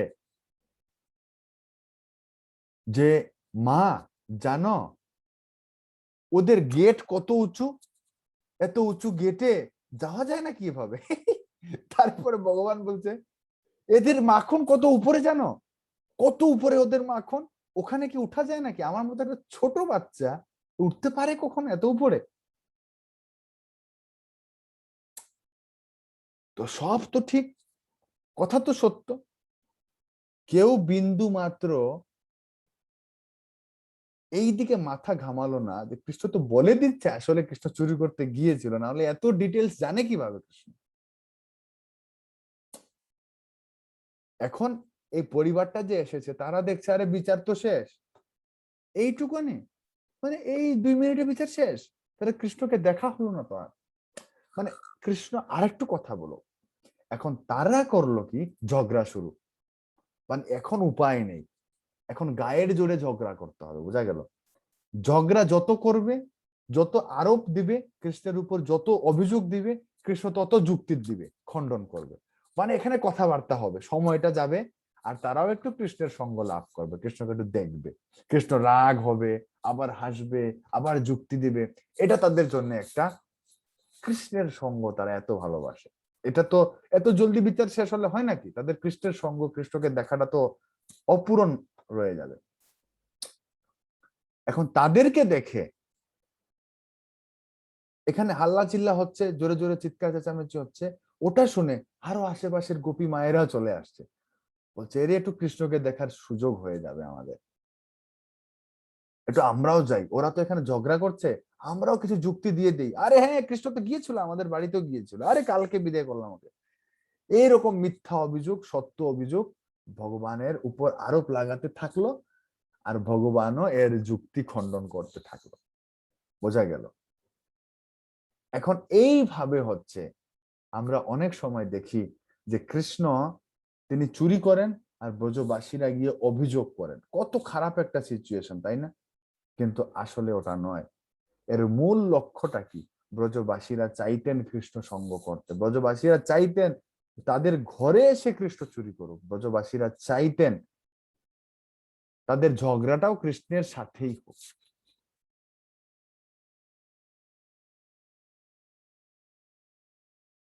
এটা চুরি হয় কিভাবে? আমরা যে এতক্ষণ ধরে কাহিনীটা শুনলাম, এখানে চুরি কোথায়? ভগবান লীলা করছেন, ভক্তরা চাইছেন হে কৃষ্ণ আপনি এসে আমাদের কাছ থেকে নিয়ে যান, চুরি করুন আমাদের বাড়ি থেকে। তারা চাইছে চুরি করার জন্য। এটা চুরি কোথায়?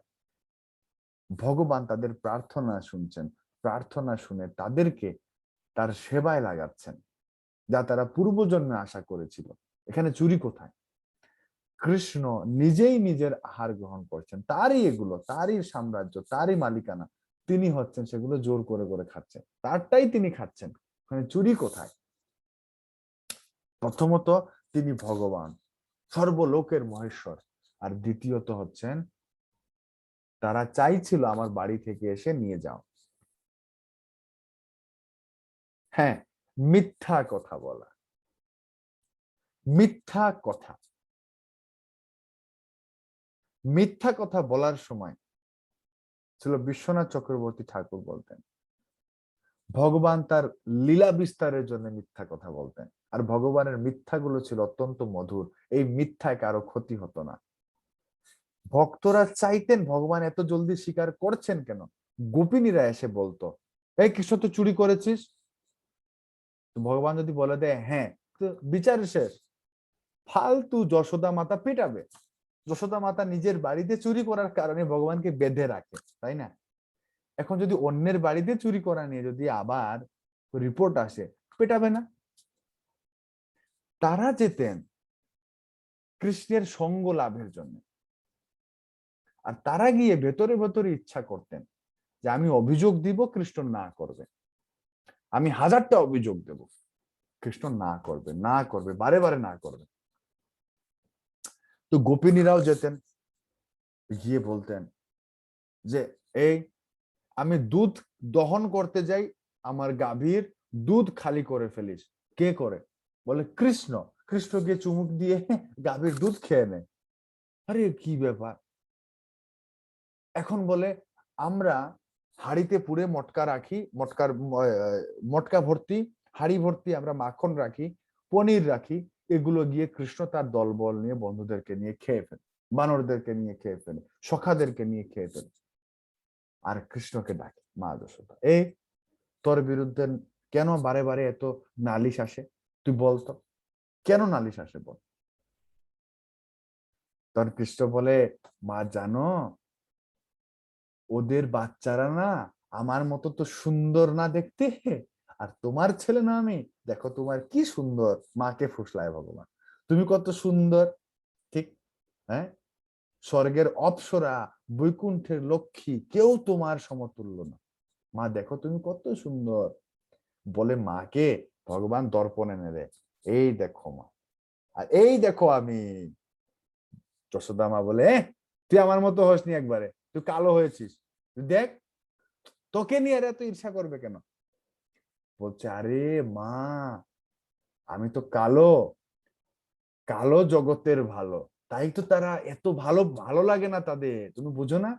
আর এরা তো তোমার ছেলে না আমি, তোমার মতো দেখো আমি, দেখো দেখো তোমার মতো আমার গাল, তোমার মতো আমার চোখ, হ্যাঁ এ দেখো তোমার মতো আমার হাসি, দেখো আমি দাঁড়াই যেভাবে তোমার মতোই লাগে আমাকে দেখতে।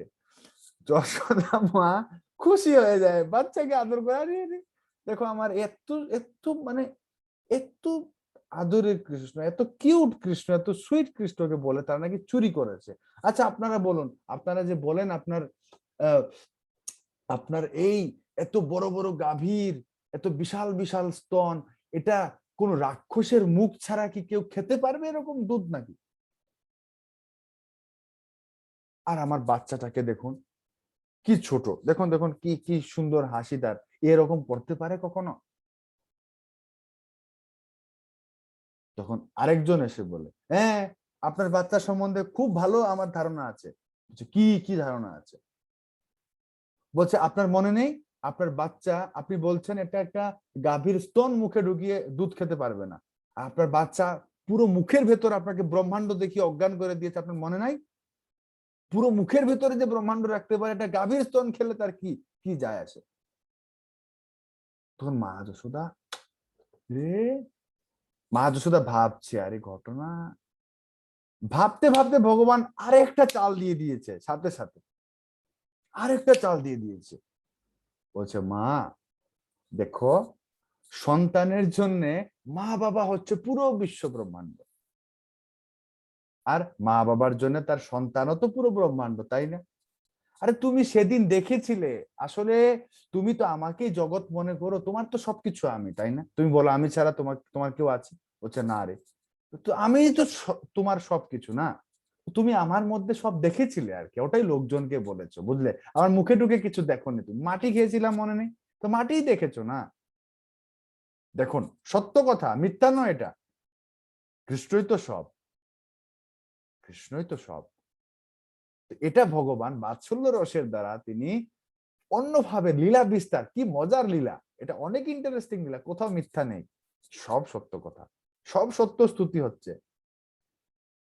আর ভগবান এখানে রস আস্বাদন করছেন ভক্তদের সাথে। ভক্তরা চাইছে এই বিচারটা আরো গোড়াক, আরো গোড়াক, সারা দিন থাকুক, সারা দিন কিছু না খেয়ে তারা কৃষ্ণ লীলা শুনবে, কৃষ্ণের সঙ্গ করছে। যার লীলা, যাকে দর্শন তারা কোটি কোটি কল্প তপস্যা করে করতে পারেনি, তাকে পেয়েছে দাপর যুগে। আপনারা একটু বিশ্বাস করে দেখো, একটু একটু চিন্তা করুন নিজেকে, আপনি তপস্যা করেছেন ভগবানকে পাওয়ার জন্য, যুগের পর যুগ, কল্পের পর কল্প, কোটি কোটি লক্ষ লক্ষ বছর, আপনি ভগবানকে পেয়ে গেছেন আপনার সামনে। আপনি কি চাইবেন চট করে ভগবান আপনার সামনে দিয়ে চলে যাক? আপনি একটু দেখতে চাইবেন না, যিনি এত সৌন্দর্যের আধার, সবকিছু পূর্ণরূপে যার মধ্যে বিদ্যমান, এত আনন্দের আধার, তিনি আপনার সামনে রয়েছেন? আপনি কি চাইবেন না তিনি আপনার সঙ্গে একটু বেশি সময় থাকুক? এই জন্মটাই তো স্পেশাল উপহার আপনার। তো এই কথাটাই গোপীরা, গোপরা, তারা এই বাসনাটাই পূর্ণ করার প্রয়াস করছিলেন, যে আমার সঙ্গে কৃষ্ণ আরেকটু থাকুক, ঝগড়াটা আরেকটু বাড়ুক, আরেকটু চলুক, আরেকটু। আর কৃষ্ণ তাদের বিধান করতেন, আনন্দ বিধান করতেন, যে লীলাটা একটু বাড়ুক। আর ভগবান যুক্তি দিতেন, যুক্তির পর যুক্তি, যুক্তির পর যুক্তি, যুক্তির পর যুক্তি, এমন যুক্তি আসতো, কৃষ্ণ এমন ভাবে বুঝিয়ে দিয়ে দিতেন। নন্দ বাবা বলতেন, রাতের বেলা কৃষ্ণকে যখন ঘুম পাড়ানো হতো, কৃষ্ণকে যখন খাওয়ানো হতো, বলতেন, যশোদা, আমার তো মাঝে মাঝে মনে হয় এই গ্রামের পঞ্চায়েত আমি না হয়ে, রাজা আমি না হয়ে একে বানানো দরকার। আমিও কিছু কিছু সমাধান দিতে পারি না, ও এমন এমন যুক্তি দেয়, মানে ওর যুক্তি আসলে মানে এটা দাঁত ভেঙে যাওয়ার যুক্তি, ও কিভাবে এই যুক্তিটা দিতে পারলো?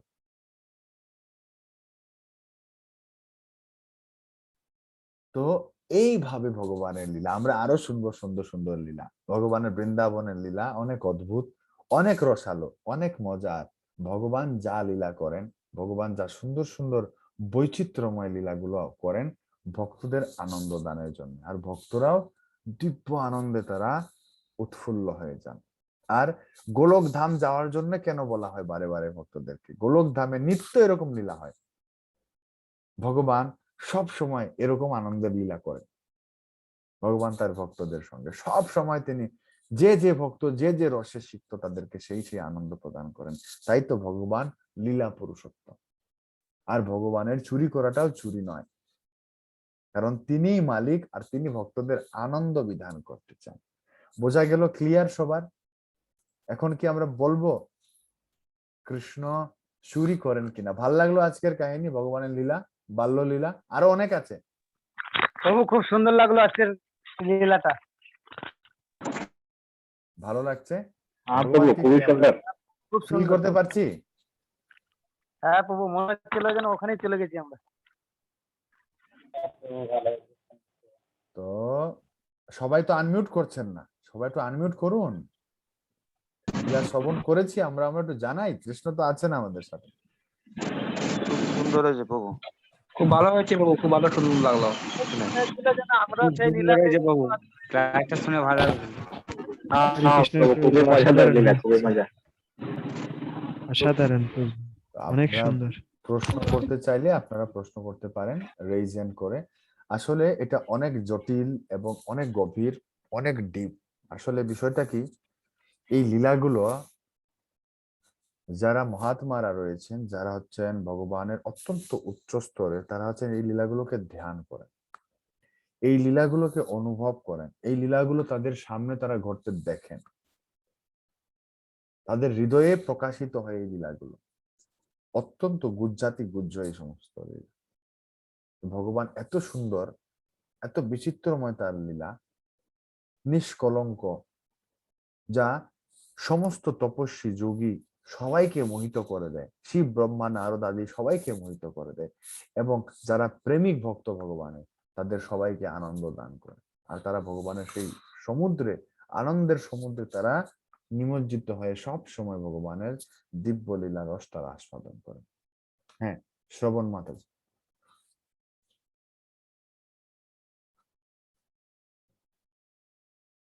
হরে কৃষ্ণ।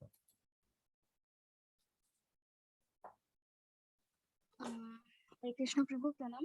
এখানে আপনি চিত্রকূট পর্বতের কথা বলছিলেন। তো ঋষিরা তো বাহ্যিক ভাবে পুরুষই ছিলেন ইন অ্যাপিয়ারেন্স। তো তার মানে হচ্ছে পুরুষরা মাধুর্য রসে কৃষ্ণকে ভালোবাসতে পারেন। আর দ্বিতীয়ত, তারা তো এত কঠিন তপস্যা করে কৃষ্ণকে পেয়েছিলেন। তো তাহলে এই কলিযুগের মানুষ কি করবে? কলিযুগে তো আর সবকিছু ছেড়ে এভাবে গিয়ে তপস্যা করা সম্ভব না। তাহলে তারা যেভাবে কৃষ্ণকে পেয়েছিলেন, এভাবে যদি কেউ কৃষ্ণকে পেতে চায়, তাহলে তাদের জন্য তো শুধু হরিনামটাই যথেষ্ট। তাহলে সেই হরিনামটা কিভাবে করতে হবে? এই লীলাটাই আমরা আসবো বিভিন্ন সময়ে। রাস পূর্ণিমা আসবে যখন, তখন আমরা এটা নিয়ে বর্ণনা করব। সংক্ষেপে আপনাকে বলছি। সরি। গোপিকারা এর শিক্ষা দান করছেন।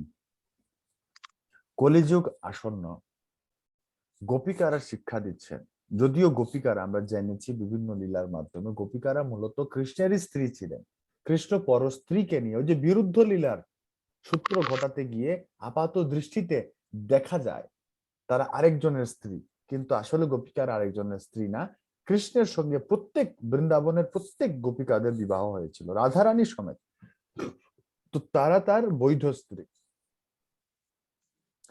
তারপরও লীলা বিস্তারের জন্য, জগৎবাসীকে শিক্ষা দেওয়ার জন্য যে কিভাবে গৃহের থেকেও কৃষ্ণ ভক্তি করা যায়। তারা তাদের স্বামীদের গৃহে রয়েছেন, আলাদা আলাদা পরিবার, আলাদা আলাদা ব্যক্তিত্ব অধিকার, কেন তারপরও তারা সবকিছুর সঙ্গে তারা কিভাবে কৃষ্ণ ভক্তি করেছেন একসাথে, এই শিক্ষাটা গোপিকারা আমাদেরকে দান করছে। বোঝা যাচ্ছে শোভন মাতাজি? তো আমরা, ত্রেতা যুগে ছিল ধ্যান তপস্যা। দেখুন, 4 যুগে 4ই ধর্ম জীবেরও কারণ, কলিযুগে ধর্ম হয় নাম সংকীর্তন। চৈতন্য চরিতামৃত বলছেন 4ই যুগে 4ই ধর্ম, সত্যে ধ্যান তপস্যা, ত্রেতাতে যজ্ঞ, দ্বাপরে পূজা অর্চনা, কলিতে নাম সংকীর্তন। তো আপনি ধ্যান তপস্যা কলিযুগের জন্য নয়। অনেকে ধ্যান, ওম, ওমকার, প্রাণায়াম, যোগ অভ্যাস, এগুলো আছে তো সনাতন ধর্ম, সত্য যুগের আরাধনা, এগুলো আছে, গ্রন্থে আছে, পুরাণে আছে, অজস্র ভাবে আছে উপনিষদাবলী। ধ্যান, দান, ধ্যান, তপস্যা শাস্ত্র উল্লেখিত, এগুলো বিরুদ্ধ নয়। কিন্তু এই মার্গটা না কলিযুগের জন্য নয়। কলিযুগে হচ্ছে আপনি গৃহে বা বনেতে থাকো, সদা হরি বলে থাকো। ভক্তিবিনোদ ঠাকুর বলছেন যে কি, যে কোনো এক ব্যবসা করি, জীবন নির্বাহ করি, বল মুখে হরি হরি, এই মাত্র ভিক্ষা চাই, ধর্ম পথে থাকি করো জীবন যাপন ভাই। আপনি যে কোনো চাকরি করেন, যে আপনি স্ত্রী পুরুষ যেই হন না কেন, চাকরি করেন, বাকরি করেন, আপনার গৃহস্থ সামলান, ডেক বাসন সামলান, কুকিং ডিপার্টমেন্ট সামলান, আর্থিক ডিপার্টমেন্ট সামলান, যাই করেন, ব্যবসা করেন, চাষবাস করেন, যাই করেন না কেন, আপনি উদ্দেশ্য একটাই, সেটি হচ্ছে এই সবকিছুর উদ্দেশ্য যেমন থাকে কৃষ্ণ সেবা। আপনি সংসার করছেন, চাকরি করছেন, বা ব্রহ্মচারী হয়ে সন্ন্যাসী হয়ে মন্দিরে রয়েছেন, উদ্দেশ্য হচ্ছে সেন্টারে কৃষ্ণকে রাখবেন, ব্যাস। এটা করলেই আপনি আর ভগবত ভক্তি, বিগ্রহ আরাধনা, প্রসাদ সেবন, একাদশী ব্রত রাখা, শিল প্রভুপাদ বলে দিয়েছেন কমপক্ষে 16 মালা জপ এবং বৈষ্ণব আচার্যগণের পদাঙ্ক অনুসরণ, তাহলেই হয়ে যাবে। ব্যাস, আপনি কৃষ্ণকে সরাসরি আপনার সামনে লীলা করতে দেখবেন এবং নিজেও লীলায় গিয়ে অংশগ্রহণ করবেন। বোঝা গেল? হ্যাঁ, তো হরিনাম করার সময় মনোভাবটা কিরকম থাকবে আমাদের হরিনাম করার জপ সময় করার সময়? হ্যাঁ। মনোভাবটা থাকবে যে হে কৃষ্ণ, এই জড় জগতে আমি বদ্ধ হয়ে আছি। হে কৃষ্ণ, এই জড় জগতে আমি এমন ঘোরতম অন্ধকারে আমি আবদ্ধ হয়ে আছি, আপনার নামই পারে আমাকে এখান থেকে উদ্ধার করতে, এবং আপনি পারেন। তো শ্রী ভক্তিবিনোদ ঠাকুর তিনি বলছেন যে মাতৃহারা শিশু, মাতৃহারা শিশু যেভাবে মায়ের জন্য কান্না করে, মা আসে না কেন, মা আসে না কেন, মাকে না পেয়ে যেভাবে একটা শিশু কান্না করে, ঠিক ওইভাবে কান্না করার, মাকে যেভাবে একটা শিশু কান্না করে হন্যে হয়ে খুঁজে, ঠিক ওইভাবে কৃষ্ণকে খোঁজা, কৃষ্ণকে ডাকা, কৃষ্ণের নাম এত কনসেন্ট্রেশন নেয়া, আর কৃষ্ণকে আকুতি জানানো, প্রভু আমাকে উদ্ধার করুন, আমি একদম এই জড়জগতে আমি এত আসক্ত, আমি এত বদ্ধ, আমি এত পতিত, আমি এত অলস, প্রভু আমার এই সমস্ত দোষগুলো আপনি দূর করুন, আর আপনার প্রতি, আপনার নামের প্রতি আমার রুচিটাকে বাড়িয়ে দিন। বোঝা গেল? এরকম থাকতে হবে, খুব সিরিয়াস, খুব ফোকাসড। তাহলে এই নাম রূপে ভগবান, সাক্ষাৎ কৃষ্ণ, এই নাম নাম রূপে ভগবান আমাদেরকে উদ্ধার করে দেবে। ঠিক আছে, শ্রবণ মাতাজি? আর এই যেটা বললেন বৈষ্ণব আচার্যদের পদাঙ্ক অনুসরণ করা, তো আমরা তো দেখি বিশেষ করে সর গোস্বামী, ওনারা তো পুরোপুরি ব্রহ্মচারী ছিলেন, ইনফ্যাক্ট সংসারের প্রতি ওনাদের কোনো আসক্তি ছিল না। তো একটু আগে আবার বলছিলেন যে গৃহে থেকেই হরিনাম করার কথা, তো জিনিসটা একটু ক্লিয়ার করবেন? তারা এই যে সন্ন্যাস, নিষ্কিঞ্চন জীবন তারা ধারণ করেছেন, এটা মূলত আমাদেরকে উদ্ধার করার জন্য। যদি তারা এই শিক্ষা না দিতেন, মহাপ্রভু যখন সন্ন্যাস আশ্রম গ্রহণ করেন, উদ্দেশ্য ছিল একটাই, সেটি হচ্ছে বদ্ধ জীবদেরকে মুক্ত করা। বদ্ধ জীবদেরকে মুক্ত কিভাবে করা? যখন মহাপ্রভু সন্ন্যাস গ্রহণ করবেন, তখন সন্ন্যাস ধারণ করে তিনি হচ্ছেন সব জায়গাতে বিচরণ করবেন, এবং বিচরণের মাধ্যমে তিনি হচ্ছেন গিয়ে সবাইকে দর্শন দিবেন, আর সবাই তাকে প্রণাম করে। সকলেই, ইভেন আমাদের পঞ্চতত্ত্বেরও যারা শ্রীবাস ঠাকুর, গদাধর পণ্ডিত, শ্রীবাস ঠাকুর, অদ্বৈত আচার্য, তারা কিন্তু গৃহস্থ ছিলেন। মহাপ্রভু যখন গৃহস্থ লীলায় করছিলেন সন্ন্যাসের পূর্বে, আদর্শ গৃহস্থ ধর্ম শিক্ষা দিচ্ছেন। এটা হচ্ছে আশ্রম। আশ্রম, চারটা আশ্রম বিধেয়, চারটা আশ্রমের দ্বারাই আপনাকে পবিত্র হতে হবে কলিযুগে। আশ্রমের বাইরে গিয়ে পবিত্র হতে পারবেন না। গৃহস্থ, ব্রহ্মচর্য, বানপ্রস্থ, সন্ন্যাস, এই চারটা আশ্রমে থেকে আপনাকে সংশোধন হতে হবে, পবিত্র হতে হবে। শুদ্ধিকরণের প্রক্রিয়া হচ্ছে এই আশ্রমটি। আশ্রমে কোন এই সর গোস্বামীগণ, আচার্যগণ, তারা হচ্ছেন গৃহ জীবন কেন ত্যাগ করেছেন? তারা ত্যাগ করেছেন যাতে মহাপ্রভুর বাণী, তারা ত্যাগ করেছিলেন বলে আজকে আমরা এত শাস্ত্র, এত গ্রন্থ পেয়েছি। পুণ্ডরিক বিদ্যানিধি একজন আদর্শ গৃহস্থ ছিলেন, অদ্বৈত আচার্য গৃহস্থ ছিলেন, শ্রীবাস ঠাকুর তিনি গৃহস্থ ভক্ত ছিলেন, নিত্যানন্দ প্রভু গৃহস্থ ধর্ম গ্রহণ করেছিলেন। আদর্শ সন্ন্যাসটা পরে এসেছে জীব উদ্ধারের জন্য।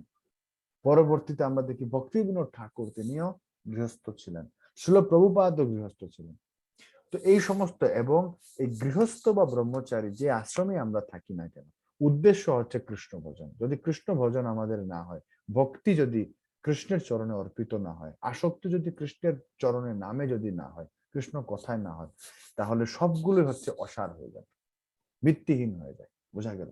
তো ওটার সঙ্গে ওটার কোনো সম্পর্ক নেই। গৃহ ছেড়ে বা ছাড়ার মেসেজ, সবকিছু বাদ দিয়ে এরকম কোন মেসেজ আমাদের আচার্যরা আমাদের, তারা বলেছেন সবকিছুকে নিয়ে যুক্ত হয়ে যাও ভগবান, সবকিছুর কেন্দ্রে ভগবানকে রাখো, তবেই না। যদি কেন্দ্রে ভগবান না থাকে, সন্ন্যাস বনে গিয়েও তো সে হচ্ছে গিয়ে ওখানে মায়ার কবলে পড়ে যাবে। বোঝা গেল? যে কৃষ্ণই তার সেন্টারে না থাকে। কেউ গৃহে থেকেও মুক্ত, কেউ যুক্ত থেকেও মুক্ত, আবার কেউ মুক্ত থেকেও যুক্ত। বোঝা গেল? হ্যাঁ, তো বুঝতে পারি। ভক্তি যদি থাকে, সংসার দিয়ে কেউ সুন্দরভাবে কৃষ্ণ ভক্তি করতে পারে। ঠিক আছে, থ্যাংক ইউ। আর কারো কোনো প্রশ্ন আছে, রেইজ হ্যান্ড করতে পারেন, না থাকলে আমরা এখানেই বিশ্রাম নিচ্ছি। ঠিক আছে, অসংখ্য ধন্যবাদ সবাইকে। আবার আগামী কালকে দেখা হচ্ছে আপনাদের সাথে সুন্দর আরো একটি লীলা, ভাগবতম এবং গীতা আদি শাস্ত্র নিয়ে।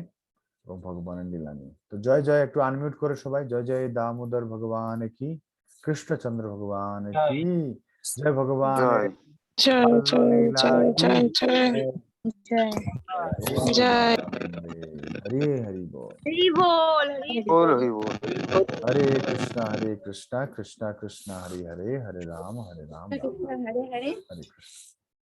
সবাইকে অসংখ্য ধন্যবাদ।